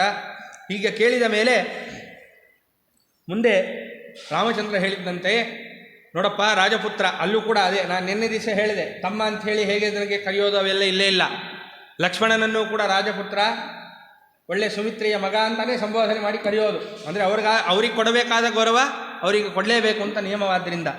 ಅದರಂತೆ ನೋಡಪ್ಪ, ಇದು ಯುದ್ಧ ಮಾಡಲಿಕ್ಕೆ ಸರಿಯಾದ ಸಮಯ ಆಗಿದೆಯಪ್ಪ ಲಕ್ಷ್ಮಣ. ಯಾರು? ರಾಮಚಂದ್ರ ಹೇಳುವಂತಹ ಮಾತು. ಯುದ್ಧ ಮಾಡಲಿಕ್ಕೆ ಇದು ಸರಿಯಾದ ಸಮಯವಾಗಿದೆ. ಯಾಕೆ? ನಿನ್ನೆ ದಿನ ಕೇಳಿದ್ವಿ, ರಾಜರುಗಳು ಅಲ್ಲಲ್ಲೇ ತಂಗಿದ್ರು. ಯಾಕೆ?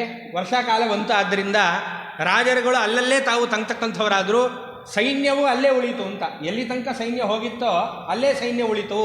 ಅದನ್ನೆಲ್ಲ ರಾಮಚಂದ್ರ ಗಮನಿಸಿ ವರ್ಷಾಕಾಲ ಬಂತು ಅಂತ ಹೇಗೆ ಹೇಳಿದ್ನೋ ಹಾಗೆ ಇಲ್ಲೂ ಹೇಳ್ತಾ ಇದ್ದಾನೆ ರಾಮಚಂದ್ರ. ನೋಡಪ್ಪ, ವರ್ಷಾಕಾಲ ಮುಗಿದಿದೆ, ಇದು ಯುದ್ಧ ಮಾಡಲಿಕ್ಕೆ ಸರಿಯಾದ ಸಮಯ. ರಾಜರುಗಳೆಲ್ಲರೂ ಕೂಡ ತಾವು ಹೊರಡ್ತಕ್ಕಂಥವ್ರಾಗ್ತಾ ಇದ್ದಾರೆ ಯುದ್ಧಗಳಿಗೆ. ಆದರೆ ಇಲ್ಲಿ ಸುಗ್ರೀವನ ಸುಳಿವೇ ಇಲ್ಲ.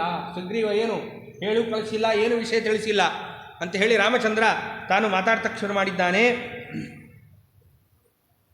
ಮತ್ತಷ್ಟೇ ಅಲ್ಲ, ಅವನು ನಮಗಾಗಿ ಏನಾದರೂ ಮಾಡ್ತಾನ ಅನ್ನೋದು ನನಗೆ ಯಾಕೋ ಕಾಣ್ತಾ ಇಲ್ಲ. ಇಷ್ಟು ದಿನ ಆದರೂ ಆ ಸುಗ್ರೀವ ಬಂದಿಲ್ಲ, ಆದ್ದರಿಂದ ಅವನು ಏನಾದರೂ ಮಾಡ್ತಾನ ಅನ್ನೋದು ನನಗೆ ಕಾಣಿಸ್ತಾ ಇಲ್ಲ. ಮತ್ತೆ ಒಂದು ಕೆಲಸ ಮಾಡು ಲಕ್ಷ್ಮಣ, ನೀನು ಆ ಸುಗ್ರೀವನ ಬಳಿಗೆ ಹೋಗ್ತಕ್ಕಂಥವನಾಗು. ಸುಗ್ರೀವನ ಬಳಿಗೆ ನೀನು ಹೋಗಿ ಏನು ಮಾಡಬೇಕು ಅಂತಂದರೆ, ಏನು ನಿನಗೆ ಎಚ್ಚರಿಕೆ ಇದೆಯೋ ಇಲ್ಲವೋ, ನಿನ್ನ ಅಣ್ಣ ಯಾರು ವಾಲಿ ಇದ್ದಾನಲ್ಲ, ವಾಲಿಯ ಬಳಿಗೆ ನಿನ್ನನ್ನು ಕಳಿಸ್ಬೇಕೋ ಅನ್ನುವ ಎಚ್ಚರಿಕೆಯನ್ನು ತಗೊಂಡು ನೀನು ಕಿಷ್ಕಿಂಧ ಪಟ್ಟಣಕ್ಕೆ ಹೋಗ್ತಕ್ಕಂಥವನಾಗಬೇಕು ಅಂತ ಹೇಳಿ ರಾಮಚಂದ್ರ ಲಕ್ಷ್ಮಣನಿಗೆ ಹೇಳಿದ. ಇಲ್ಲಿ ಲಕ್ಷ್ಮಣನಿಗೂ ಅನೇಕ ಉಪದೇಶಗಳನ್ನು ರಾಮಚಂದ್ರ ಮಾಡ್ತಕ್ಕಂಥವನಾಗ್ತಾನೆ.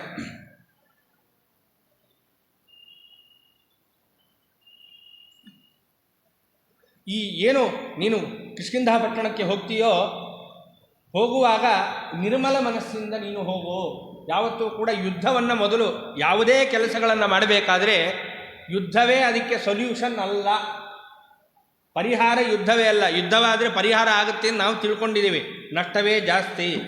ಯಾವತ್ತೂ ಕೂಡ ಶಾಂತಿಯಾಗಿರೋದೇ ಪರಿಹಾರ.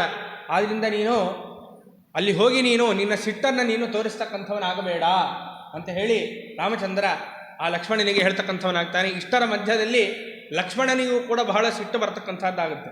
ಯಾಕೆ? ಅಣ್ಣನ ಆ ವೇದನೆಯನ್ನು ನೋಡಿ ತಮ್ಮನಿಗೆ ತಡ್ಕೊಳ್ಳಿಕ್ಕಾಗ್ತಾ ಇಲ್ಲ. ಎಷ್ಟು ನಮ್ಮ ಅಣ್ಣ ಕಾಯ್ತಾ ಇದ್ದಾನೆ ಸುಗ್ರೀವನಿಗೋಸ್ಕರ, ಆದರೆ ಸುಗ್ರೀವ ಪ್ರತಿಕ್ರಿಯಿಸ್ತಾ ಇಲ್ಲಲ್ಲ ಅನ್ನೋ ಒಂದು ಸಿಟ್ಟು. ಆ ಸಿಟ್ಟಿನಿಂದ ಆ ಲಕ್ಷ್ಮಣ ಏನನ್ನು ಮಾಡ್ತಾನೆ, ಅನೇಕ ವಿಧವಾಗಿ ಸುಗ್ರೀವನನ್ನು ದೂರ್ತಾನೆ.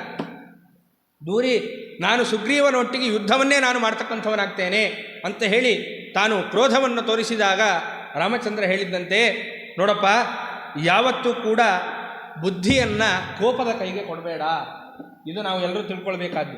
ಯಾಕೆಂದರೆ ಕೋಪ ಬಂದಾಗ ಏನೋ ಮಾಡಿಬಿಡ್ತೇವೆ, ಆ ಮಾಡಿದ್ದು ಬಹಳಷ್ಟು ಕಷ್ಟಕ್ಕೆ ನಾವು ಒಳಗಾಗಬೇಕಾಗುತ್ತೆ. ಆದ್ದರಿಂದ ಯಾವತ್ತೂ ಕೂಡ ಆ ಕೋಪ ಅನ್ನೋದೇ ಹಾಗೆ. ವಸ್ತುತಸ್ತು ಕೋಪ ಅನ್ನೋದು ಕೆಟ್ಟದು ಹೇಗೋ ಒಳ್ಳೆಯದೋ ಹೌದು, ನಾವು ಎಲ್ಲಿ ಬಳಸ್ಕೊಳ್ತೀವೋ ಅದರ ಮೇಲಿದೆ. ಕೋಪವನ್ನು ಕೂಡ ಒಳ್ಳೆಯದನ್ನಾಗಿ ಮಾಡ್ಕೊಳ್ಬೋದು. ಎಲ್ಲಿ ಕೋಪ ಮಾಡಿದರೆ ಕೆಲಸವಾಗುತ್ತೋ ಅಲ್ಲಿ ಕೋಪ ಮಾಡಿದರೆ ಆ ಕೋಪಕ್ಕೊಂದು ಬೆಲೆ ಇದೆ. ಸುಮ್ಮನೆ ಎಲ್ಲದಕ್ಕೂ ಕೋಪ ಮಾಡ್ಕೊಳ್ತಾ ಇದ್ದರೆ ಆ ಕೋಪಕ್ಕೆ ಬೆಲೆ ಇರಲ್ಲ. ಮನೆಯಲ್ಲೇ ನಾವು ನೋಡ್ತೇವಲ್ಲ, ಸುಮ್ಮನೆ ಕೋಪ ಮಾಡ್ಕೊಳ್ತಾರಪ್ಪ, ಅಕ್ಕಪಕ್ಕದವರೆಲ್ಲ ಅನ್ನಲ್ವಾ, ಬರೀ ಅವರು ಕೋಪಿಷ್ಟ್ರು, ಸುಮ್ಮನೆ ಕೋಪ ಮಾಡ್ತಾರೆ, ಏನೂ ಮಾಡೋದಿಲ್ಲ ಅಂತ ಅಕ್ಕಪಕ್ಕದವರ ಕೈಯಲ್ಲೂ ಹಂಚ್ಕೊಂಡಿದ್ದ ಇದೆ ನೋಡ್ತೇವೆ. ಆದ್ದರಿಂದ ಕೋಪವನ್ನು ಸರಿಯಾಗಿ ಬಳಸ್ಕೊಂಡ್ರೆ ಕೆಲಸಗಳಾಗುತ್ತೆ. ಆದ್ದರಿಂದ ಯಾವತ್ತೂ ಕೂಡ ಸದಾಕಾಲ ಕೋಪವನ್ನು ಮಾಡ್ತಾ ಕೋಪದ ಕೈಯಲ್ಲಿ ಬುದ್ಧಿಯನ್ನು ಕೊಟ್ಟಿ ಅಂತಾದರೆ ಏನಾಗಬೇಕಾಗುತ್ತೆ, ವ್ಯತ್ಯಾಸಗಳಾಗುತ್ತೆ. ಕೋಪ ಅನ್ನೋದೇ ಹಾಗೆ. ಕೋಪ ಎರಡು ರೀತಿಯಲ್ಲೂ ಇದೆ. ರಾಜರು ಚೆನ್ನಾಗಿ ತಿಳಿಸಿಕೊಡ್ತಾರೆ.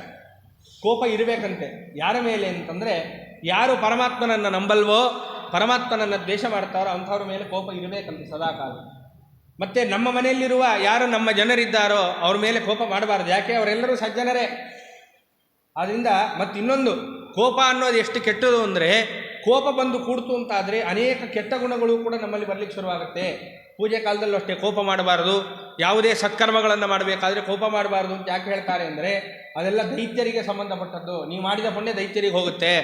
ಅದಕ್ಕೋಸ್ಕರ ಕೋಪವಾಗಿರೋದು, ಮುಖ ಸಿಂಟಿಸ್ಕೊಳ್ಳೋದು ಅದೆಲ್ಲ ಮಾಡಬಾರ್ದು. ಪ್ರಸನ್ನ ಮುಖದಿಂದ ಧರ್ಮ ಕಾರ್ಯಗಳನ್ನು ಆಚರಣೆ ಮಾಡಬೇಕು. ದೇವರ ಪೂಜೆ ಮುಂತಾದವುಗಳನ್ನು ಯಾಕೆ ಹಾಗಿರಬೇಕು ಅಂತ ಹೇಳ್ತಾರೆ ಅಂದರೆ, ಕೋಪ ಇಲ್ಲದೆ ಮಾಡಿದರೆ ಆ ಪುಣ್ಯ ನಮಗೆ ಉಳಿಯುತ್ತೆ, ಕೋಪ ಮಾಡಿದರೆ ದೈತ್ಯರಿಗೆ ಹೋಗುತ್ತೆ. ಆದ್ದರಿಂದ ಕೋಪ ಅನ್ನೋದು ಕೆಟ್ಟದೇನೆ. ಆದ್ದರಿಂದ ಇಂತಹ ಕೋಪದ ಕೈಗೆ ನೀನು ಬುದ್ಧಿಯನ್ನು ಕೊಟ್ಟಿ ಅಂತಾದರೆ ಅನರ್ಥಗಳಾಗುತ್ತೆ ಲಕ್ಷ್ಮಣ. ಆದ್ದರಿಂದ ಯಾವತ್ತೂ ಕೂಡ ನೀನು ಕೋಪವನ್ನು ಮಾಡ್ತಕ್ಕಂಥವನಾಗಬೇಡ. ಒಂದು ಕೆಲಸ ಮಾಡು, ಯಮ ಮಾರ್ಗವನ್ನು ನಾನು ನಿನಗೆ ತೋರಿಸಬೇಕಾಗುತ್ತೆ ಅನ್ನುವ ಮಾತನ್ನು ವಾಲಿಗೆ ಹೇಳು, ಎಚ್ಚರಿಕೆಯಾಗಿ ಹೇಳು. ಆದ್ದರಿಂದ ನಿನ್ನ ಅಣ್ಣ ಏನಿದ್ದಾನೋ, ನಿನ್ನ ಅಣ್ಣ ಯಾವ ಮಾರ್ಗದಲ್ಲಿ ಹೋದ್ನೋ ಅದೇ ಮಾರ್ಗಕ್ಕೆ ನಿನ್ನೂ ಕಳಿಸಿ ನಿಮ್ಮ ಅಣ್ಣನ ದರ್ಶನವನ್ನು ಮಾಡಿಸ್ಬೇಕಾಗತ್ತೆ ಅನ್ನೋ ಎಚ್ಚರ ಕೊಡು. ಎಷ್ಟು ಚೆನ್ನಾಗಿ ಮಾತಾಡ್ತಾನೆ ನೋಡ್ರಿ ರಾಮಚಂದ್ರ. ನಿನ್ನ ಅಣ್ಣನ ದರ್ಶನವನ್ನು ಮತ್ತೊಮ್ಮೆ ಮಾಡಿಸ್ಬೇಕಾಗತ್ತೆ ಅನ್ನುವ ಮಾತನ್ನು ಸುಗ್ರೀವನಿಗೆ ನೀನು ತಿಳಿಸ್ತಕ್ಕಂಥವನಾಗು. ಆದ್ದರಿಂದ ನೀನು ಕಿಷ್ಕಿಂಧ ಪಟ್ಟಣಕ್ಕೆ ಪ್ರಯಾಣವನ್ನು ಬೆಳೆಸು ಅಂತ ಹೇಳಿ ರಾಮಚಂದ್ರ ಆ ಲಕ್ಷ್ಮಣನಿಗೆ ತಿಳಿಸ್ತಕ್ಕಂಥವನಾಗಿದ್ದಾನೆ.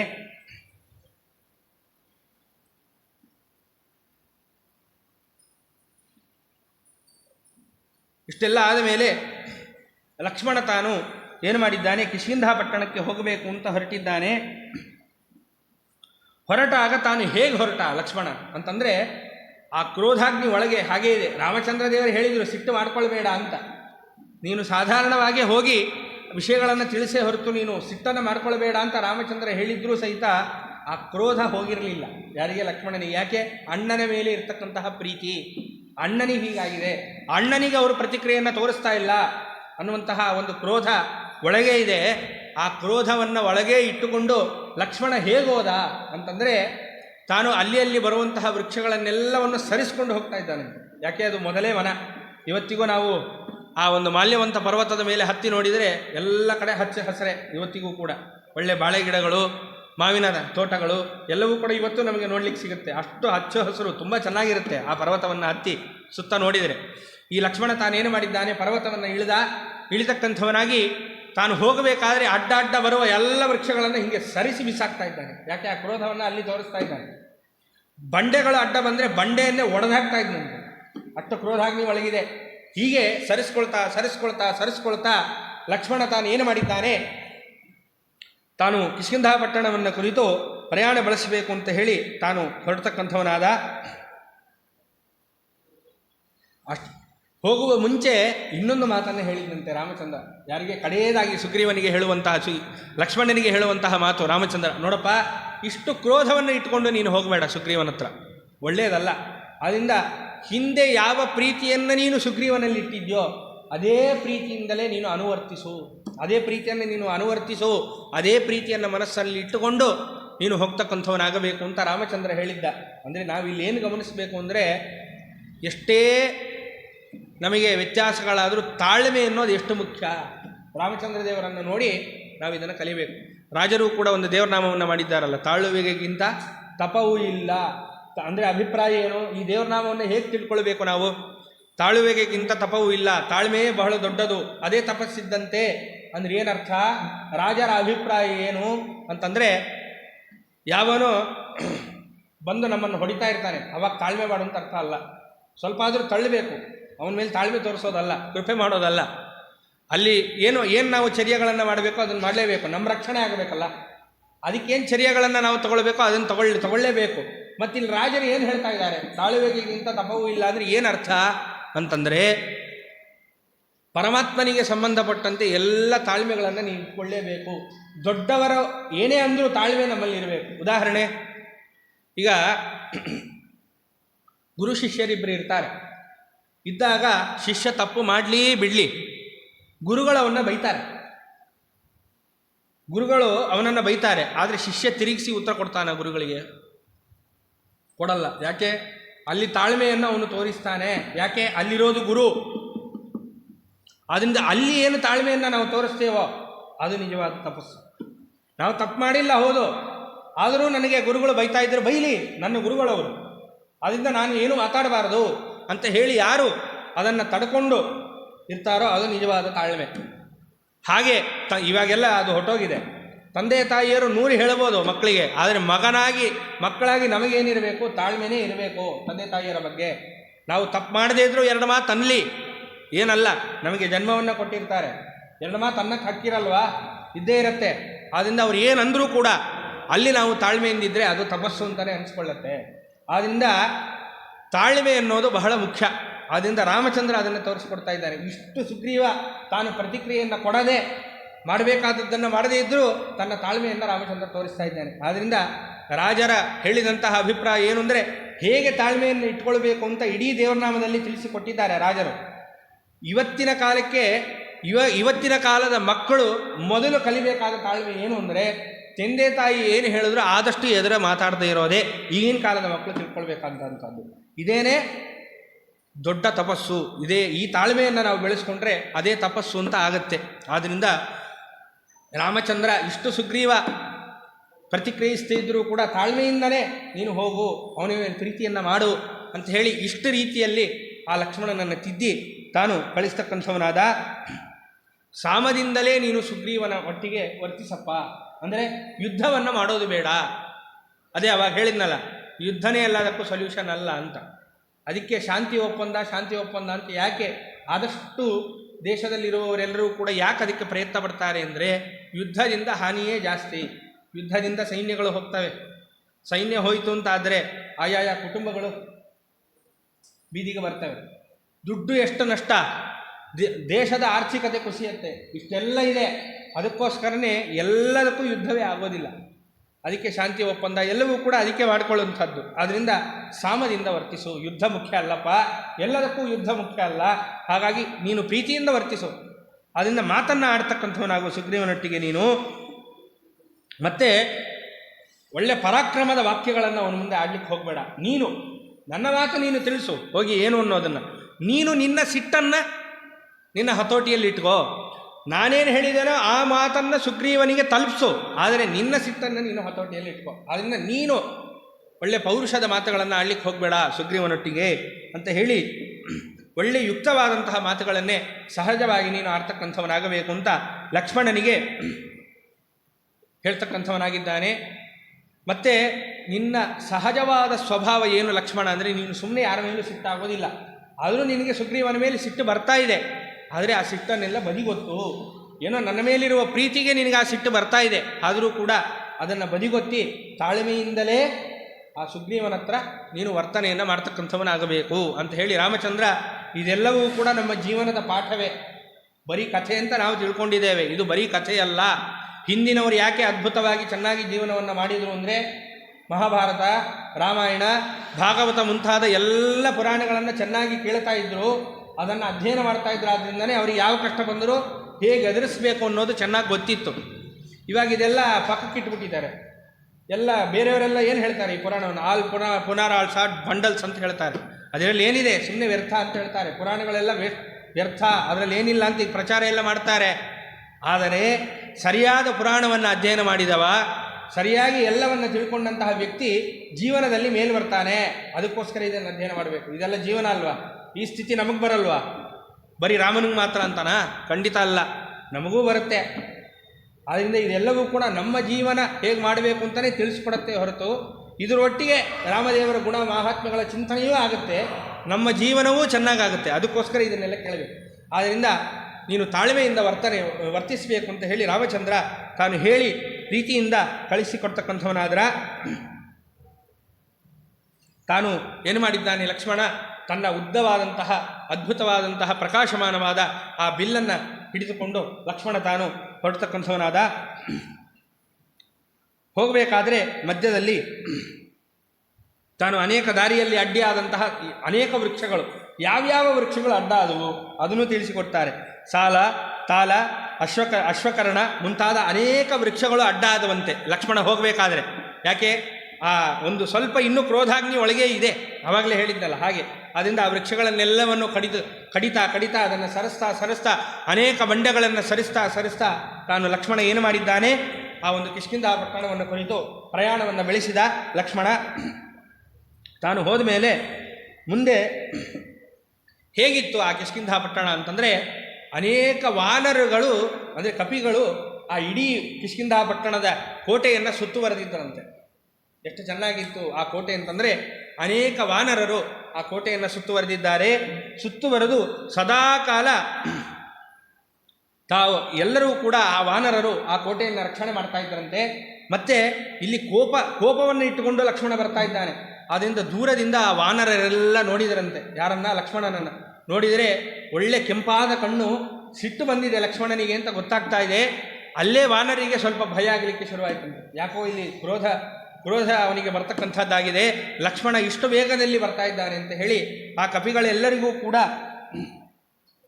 ನೋಡಿದರೆ ಬಂಡೆಗಳನ್ನೆಲ್ಲ ಸರಿಸಿಕೊಂಡು ಬರ್ತಾ ಇದ್ದಾನೆ, ವೃಕ್ಷಗಳನ್ನೆಲ್ಲವನ್ನೂ ಕೂಡ ಸರಿಸಿ ಬರ್ತಾ ಇದ್ದಾನೆ.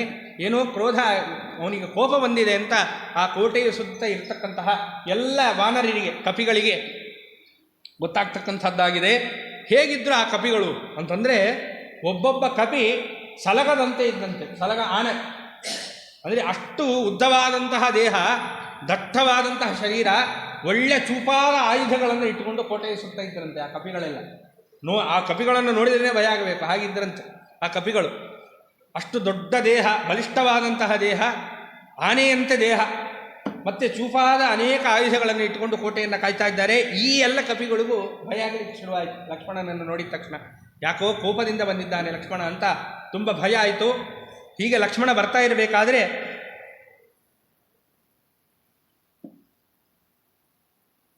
ಆ ಕಪಿಗಳೆಲ್ಲವೂ ಏನು ಮಾಡಿದ್ದಾರೆ, ಇನ್ನೇನು ಯುದ್ಧ ಮಾಡಿಬಿಡೋಣ ಲಕ್ಷ್ಮಣನ ಮೇಲೆ ಅಂತ.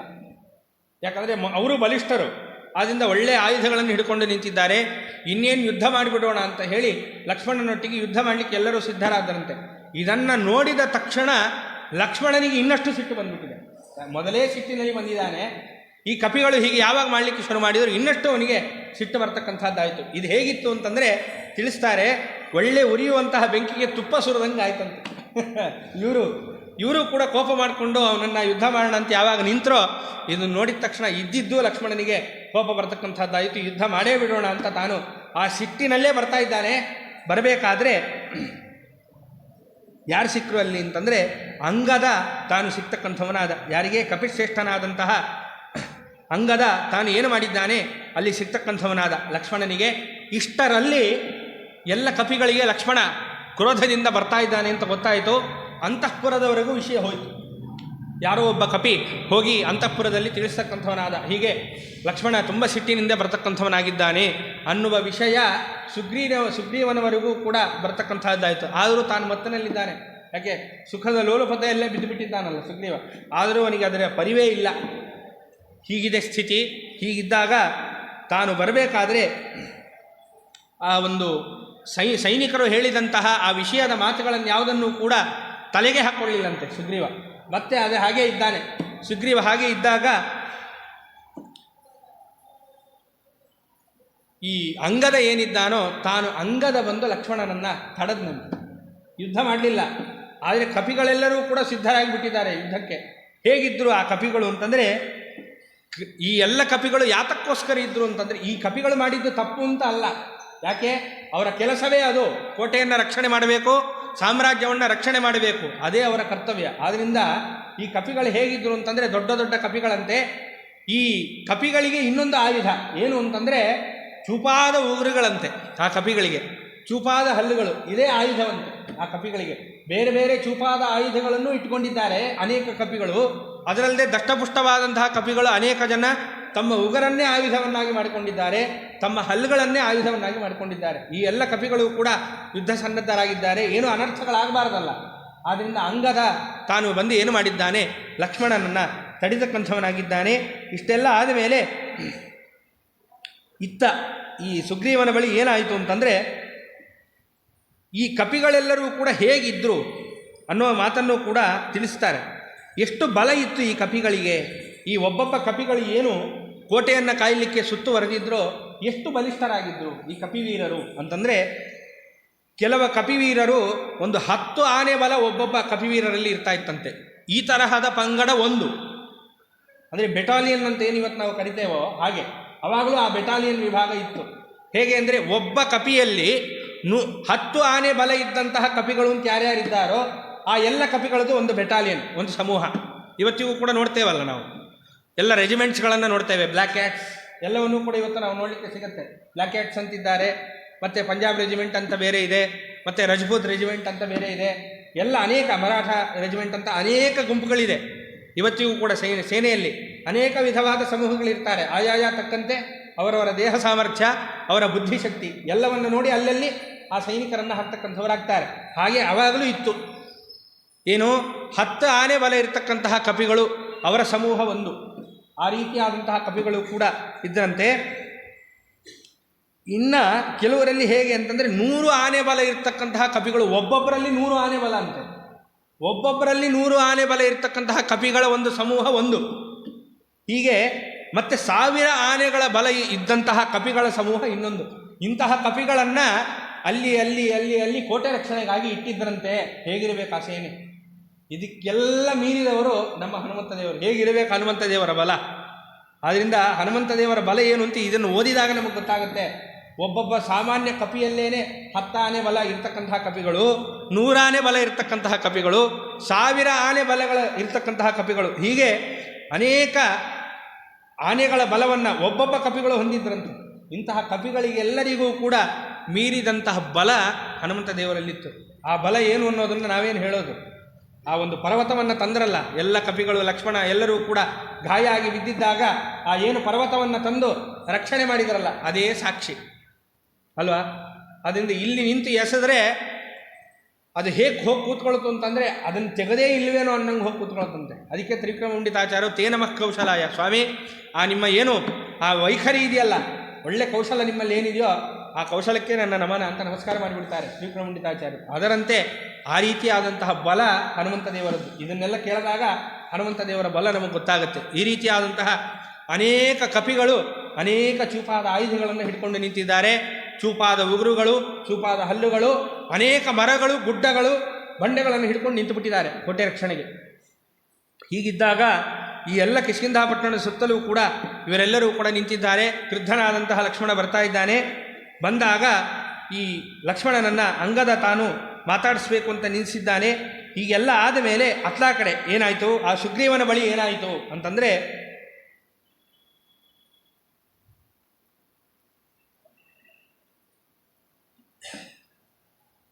ಸುಗ್ರೀವನ ಬಳಿಗೆ ಈಗ ವಿಷಯಗಳನ್ನು ಮುಟ್ಟಿಸಬೇಕು.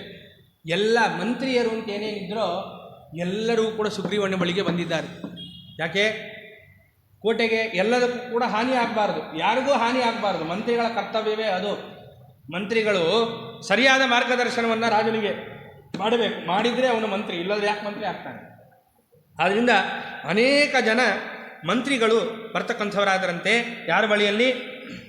ಆ ಒಂದು ಸುಗ್ರೀವನ ಬಳಿಗೆ ಎಲ್ಲರೂ ಕೂಡ ಬರ್ತಕ್ಕಂಥವರಾಗಿ ಈ ವೃತ್ತಾಂತವನ್ನು ಎಲ್ಲವನ್ನು ತಿಳಿಸಿದರಂತೆ. ಏನು? ಹೀಗೆ ಕೋಟೆಯ ಬಳಿಗೆ ಲಕ್ಷ್ಮಣ ತಾನು ಬರ್ತಾ ಇದ್ದಾನೆ, ಕ್ರುದ್ಧನಾಗಿದ್ದಾನೆ. ಸುಗ್ರೀವ ನೀನು ಎಚ್ಚೆತ್ಕೊಳ್ಬೇಕಪ್ಪ ಅಂತ ಹೇಳಿ ಎಲ್ಲ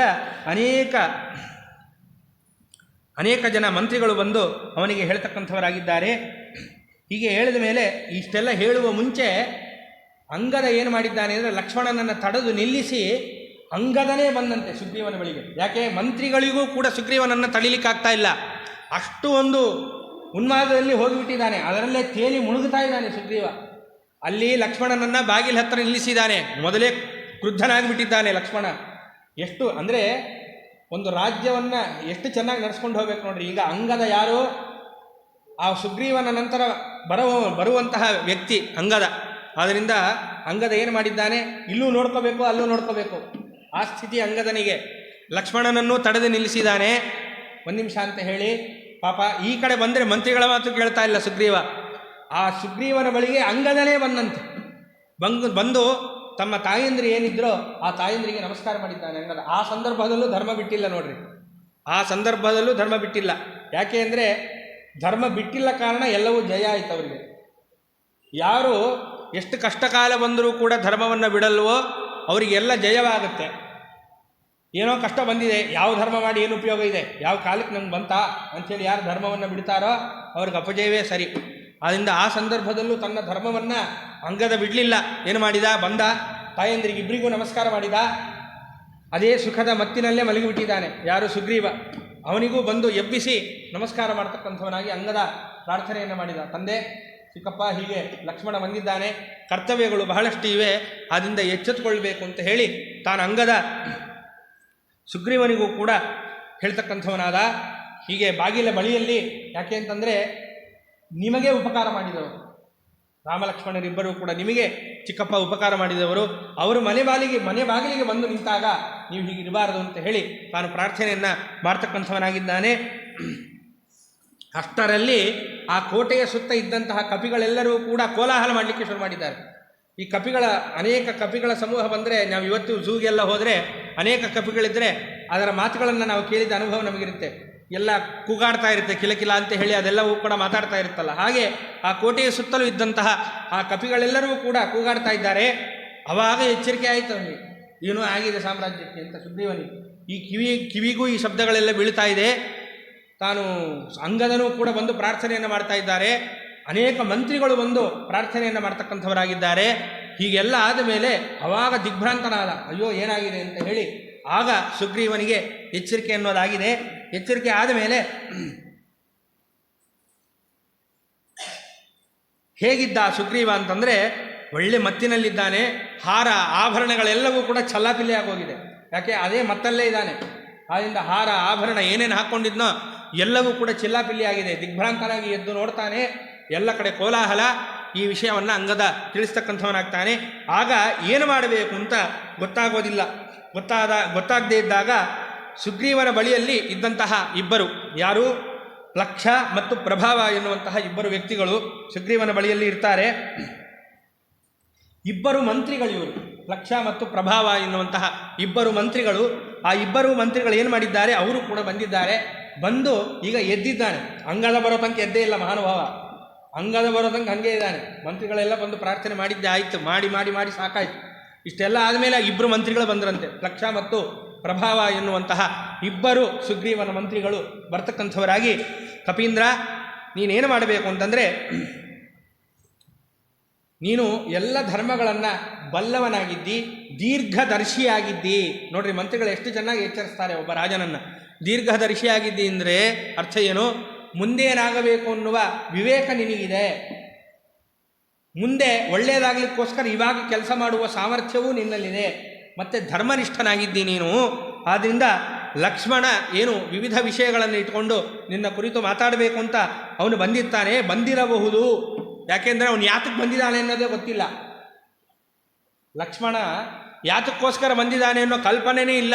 ಯುದ್ಧಕ್ಕೆ ಬಂದುಬಿಟ್ಟಿದ್ದಾನೋ, ಮಾತಾಡೋಕ್ಕೆ ಬಂದಿದ್ದಾನೋ ಅಂತ. ಆದರೆ ಮಂತ್ರಿಗಳಾದವರ ಕರ್ತವ್ಯ ಏನು, ಆಲೋಚನೆ ಮಾಡಬೇಕು. ಮುಂಚೆನೇ ಆಲೋಚನೆ ಮಾಡಿ ಹೀಗಿರಬಹುದು ಅಂತ ಒಂದು ಸ್ಥಿತಿಗೆ ತಂದು ರಾಜನನ್ನು ಸರಿಯಾದ ರೀತಿಯಲ್ಲಿ ನಡೆಸ್ಕೊಂಡು ಹೋಗಬೇಕು. ಇದು ಮಂತ್ರಿಗಳ ಕರ್ತವ್ಯ. ಈ ಇಬ್ಬರು ಮಂತ್ರಿಗಳು ಏನು ಮಾಡ್ತಾ ಇದ್ದಾರೆ, ನೋಡಪ್ಪ, ಲಕ್ಷ್ಮಣ ಮನೆವಾಗಲಿ ಬಂದು ನಿಂತಿದ್ದಾನೆ, ಯುದ್ಧಕ್ಕೆ ಬಂದಿದ್ದಾನೆ ಅಂತ ನಮಗೆ ಅನಿಸೋದಿಲ್ಲ. ನಿನ್ನ ಕುರಿತು ಅನೇಕ ವಿಷಯಗಳನ್ನು ಮಾತಾಡಲಿಕ್ಕಾಗಿ ಅವನು ಬಂದಿರಬಹುದು. ಅದಕ್ಕಾಗಿ ಯುದ್ಧ ಇತ್ಯಾದಿಗಳೆಲ್ಲ ಬೇಡ, ಸಂಭಾಷಣೆಯನ್ನು ಮಾಡ್ತಕ್ಕಂಥವರಾಗಬೇಕು ಅಂತ ಮಂತ್ರಿಗಳು ಕೂಡ ಸಲಹೆಯನ್ನು ನೀಡ್ತಕ್ಕಂಥವರಾಗಿದ್ದಾರೆ. ಇಷ್ಟೆಲ್ಲ ಆದಮೇಲೆ ಮೊದಲು ಸುಗ್ರೀವ ನೀನೇನು ಮಾಡಬೇಕು ಅಂದರೆ, ಅವನನ್ನು ಪ್ರಸನ್ನೀಕರಿಸಬೇಕು ನೀನು ಮೊದಲು. ಯಾಕೆ ಅಂತಂದರೆ ಅವನು ಕ್ರೋಧಾಗ್ನಿಯಲ್ಲಿ ದಗ್ಧನಾಗಿ ಬಂದಿದ್ದಾನೆ. ಅವನನ್ನು ಮೊದಲು ನೀನು ಪ್ರಸನ್ನೀಕರಿಸಬೇಕು. ಮಂತ್ರಿಗಳು ಎಷ್ಟು ಚೆನ್ನಾಗಿ ಸಲಹೆ ಕೊಡ್ತಾರೆ ನೋಡಿ. ಆದ್ದರಿಂದ ಯಾಕೆ ಅಂತಂದರೆ, ಆ ಕ್ರೋಧಕ್ಕೆ ನೀನು ಕ್ರೋಧ ಮಾಡಿದಿ ಅಂದರೆ ವ್ಯರ್ಥ. ಯಾಕೆ, ಅವರಿಂದ ಉಪಕಾರ ಪಡೆದಿದ್ದಿ ನೀನು, ಕ್ರೋಧ ಮಾಡುವ ಹಾಗಿಲ್ಲ. ಆದ್ದರಿಂದ ಪ್ರಸನ್ನೀಕರಿಸು ಅವನನ್ನು ಮೊದಲು ಅಂತ ಹೇಳಿ ಹೀಗೆ ಅಲ್ಲೆಲ್ಲರೂ ಕೂಡ ಹೇಳ್ತಕ್ಕಂಥವರಾಗಿದ್ದಾರೆ. ಇಷ್ಟೆಲ್ಲ ಆದ ಮೇಲೆ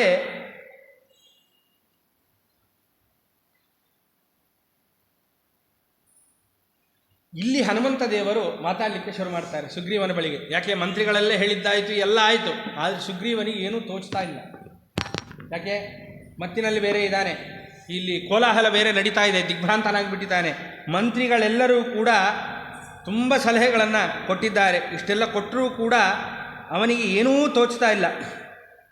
ತೋಚದೇ ಇದ್ದಾಗ ಏನು ಮಾಡಿದ್ದಾರೆ, ಹನುಮಂತ ದೇವರು ಅವಾಗ ಮಾತಾಡಲಿಕ್ಕೆ ಶುರು ಮಾಡಿದರು. ಅಲ್ಲೇ ತಡಿಬೋದಿತ್ತಲ್ಲ ಹನುಮಂತ ದೇವರು. ನಾ ಹಿಂದೆ ಹೇಳಿದೆ, ಎಲ್ಲ ಆಜ್ಞೆಯನ್ನು ಮಾಡಿ ತಾನು ಮತ್ತೆ ಅಂತಃಪುರಕ್ಕೆ ಹೊರಟು ಬಿಟ್ಟ ಅಂತ. ಯಾರು, ಸುಗ್ರೀವ. ಅಲ್ಲಿ ಮಾತಾಡ್ಬೋದಿತ್ತಲ್ಲ ಹನುಮಂತ ದೇವರು, ಮಾತಾಡಲಿಲ್ಲ. ಈಗ ಏನು ತೋಚ್ತಾ ಇಲ್ಲ ಅವನಿಗೆ, ಯಾರಿಗೆ, ಸುಗ್ರೀವನಿಗೆ. ಇವಾಗ ಮಾತಾಡಲಿಕ್ಕೆ ಶುರು ಮಾಡ್ತಾರೆ. ಅಂದರೆ ಈಗ ನಾವು ವ್ಯವಹಾರ ಮಾಡಿದಲ್ಲಿ ಕೆಲಸಗಳನ್ನು ನಾವು ಸಾಧಿಸ್ಕೊಳ್ಳಿಕ್ಕಾಗತ್ತೆ, ನಮ್ಮ ಪೀಳಿಗೆಯನ್ನು ನಾವು ಚೆನ್ನಾಗಿ ಇಡಲಿಕ್ಕಾಗುತ್ತೆ. ಅದು ನಾವಿಲ್ಲಿ ತಿಳ್ಕೊಳ್ಬೇಕಾದಂತಹ ತಾತ್ಪರ್ಯ. ಆದ್ದರಿಂದ ಈಗ ಈ ಸುಗ್ರೀವನನ್ನು ಎಚ್ಚರಿಸಬೇಕು. ಇವಾಗ ದಿಗ್ಭ್ರಾಂತನಾಗಿಬಿಟ್ಟಿದ್ದಾನೆ. ಎಲ್ಲ ಆದಮೇಲೆ ಅನೇಕ ಮಂತ್ರಿಗಳು ಅನೇಕ ವಿಧವಾಗಿ ಸಲಹೆಗಳನ್ನು ಕೊಟ್ಟಿದ್ದಾರೆ. ಇಲ್ಲ, ಅವನು ಯುದ್ಧಕ್ಕೆ ಬಂದಿಲ್ಲ, ಮಾತಾಡಲಿಕ್ಕಾಗೇ ಬಂದಿದ್ದಾನೆ ಅಂತ ಎಲ್ಲ ವಿಧವಾದಂತಹ ಸಲಹೆಗಳನ್ನು ಮಂತ್ರಿಗಳು ಕೊಟ್ಟರೂ ತೋಚ್ತಾ ಇಲ್ಲ ಸುಗ್ರೀವನಿಗೆ. ಏನು ಮಾಡಬೇಕು ಅಂತ ತೋಚ್ತಾ ಇಲ್ಲ. ಈ ಸ್ಥಿತಿ ನಮಗೂ ಬರುತ್ತೆ, ನಮಗೂ ಈ ಸ್ಥಿತಿ ಬಂದೇ ಬರುತ್ತೆ. ಯಾಕೆ ಅಂದರೆ ಏನೂ ತೋಚ್ತಾ ಇರಲ್ಲ ಏನು ಮಾಡಬೇಕು ಅಂತ. ಮಿತ್ರರು ಒಂದು ಮಾತು ಹೇಳ್ತಾರೆ, ಅಕ್ಕಪಕ್ಕದವರು ಒಂದು ಹೇಳ್ತಾರೆ, ಏನು ಮಾಡಬೇಕು ತೋಚಲ್ಲ. ಅವಾಗ ಬರ್ತವೆ ಮಕ್ಕಳು ಅಪ್ಪ ಅಮ್ಮನ ಹತ್ರ, ಅಪ್ಪ ಹೀಗಾಗಿದೆ, ಅಮ್ಮ ಹೀಗಾಗಿದೆ, ಏನು ಮಾಡಬೇಕು ಅಂತ.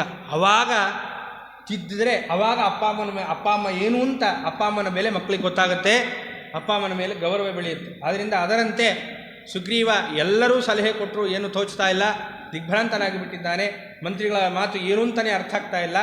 ಈ ಸಂದರ್ಭದಲ್ಲಿ ಹನುಮಂತ ದೇವರನ್ನು ಹೋಗಿ ಎಲ್ಲರೂ ಕೂಡ ಕೇಳ್ತಕ್ಕಂಥವರಾಗ್ತಾರೆ. ಏನು ಸುಗ್ರೀವ ಏನು ಮಾಡಬೇಕು ಅನ್ನೋದು ತೋಚ್ತಾ ಇಲ್ಲ, ಏನು ಮಾಡಬೇಕು ಅಂತ ಗೊತ್ತಾಗ್ತಾ ಇಲ್ಲ ಅಂತ ಹೇಳಿದಾಗ ಈ ಸಂದರ್ಭದಲ್ಲಿ ಹನುಮಂತ ದೇವರು ತಾವು ಮಾತುಗಳನ್ನು ಆಡಲಿಕ್ಕೆ ಶುರು ಮಾಡ್ತಾರೆ. ಅಂದರೆ ಎಲ್ಲ ರೀತಿಯ ಅನೇಕ ಹಿತೋಪದೇಶಗಳನ್ನು ಇನ್ನಷ್ಟು ಸುಗ್ರೀವನಿಗೆ ಮಾಡ್ತಕ್ಕಂಥವರಾಗಿ ಮತ್ತೆ ಲಕ್ಷ್ಮಣನನ್ನು ಮುಂದೆ ನಾವು ಅದನ್ನು ಕೇಳ್ತೇವೆ. ಲಕ್ಷ್ಮಣನನ್ನು ಕರ್ಕೊಂಬಂದು ಏನು ಅಂತ ವಿಚಾರವನ್ನು ಎಲ್ಲವನ್ನೂ ಕೂಡ ವಿನಿಮಯ ಮಾಡಿಕೊಂಡು ಅದರಂತೆ ಸುಗ್ರೀವ ತಾನು ರಾಮನ ಬಳಿ ಹೋಗಿ ತಾನು ಏನು ಮಾಡಬೇಕು ಅನ್ನುವ ಕರ್ತವ್ಯವನ್ನೆಲ್ಲವನ್ನೂ ಕೂಡ ಮಾತಾಡ್ತಕ್ಕಂಥವನಾಗಿ ಮುಂದೆ ಸೀತಾನ್ವೇಷಣೆಗೆ ಹೋದರು ಅನ್ನುವ ವಿಚಾರಗಳನ್ನೆಲ್ಲವನ್ನೂ ಕೂಡ ಮುಂದಿನ ಈ ಎಲ್ಲ ವಿಚಾರಗಳನ್ನು ಕೂಡ ನಾಳೆಯ ದಿನ ನಾವು ವಿಸ್ತಾರವಾಗಿ ಕೇಳೋಣ ಅಂತ ಹೇಳ್ತಾ ಇವತ್ತಿನ ದಿನ ಈ ಉಪನ್ಯಾಸವನ್ನು ಏನು ಎಲ್ಲಿಗೆ ನಾವು ಇವತ್ತಿನ ಉಪನ್ಯಾಸವನ್ನು ಸರಿಯಾಗಿ ತಿಳ್ಕೊಳ್ಬೇಕು ಅಂತಂದರೆ ದೊಡ್ಡವರು ಹೇಗೆ ವರ್ತಿಸಬೇಕು ಅನ್ನೋದನ್ನು ಜಗತ್ತಿಗೆ ತೋರಿಸಿಕೊಡುವಂತೆ ಹನುಮಂತ ದೇವರು ಏನು ವರ್ತನೆ ಮಾಡಿದ್ದಾರಲ್ಲ, ಅಲ್ಲಿ ತಡೆಯದೆ ಏನು ತೋಚದೇ ಇದ್ದಾಗ ಸುಗ್ರೀವನಿಗೆ ಆವಾಗ ಹಿತೋಪದೇಶ ಮಾಡಲಿಕ್ಕಾಗಿ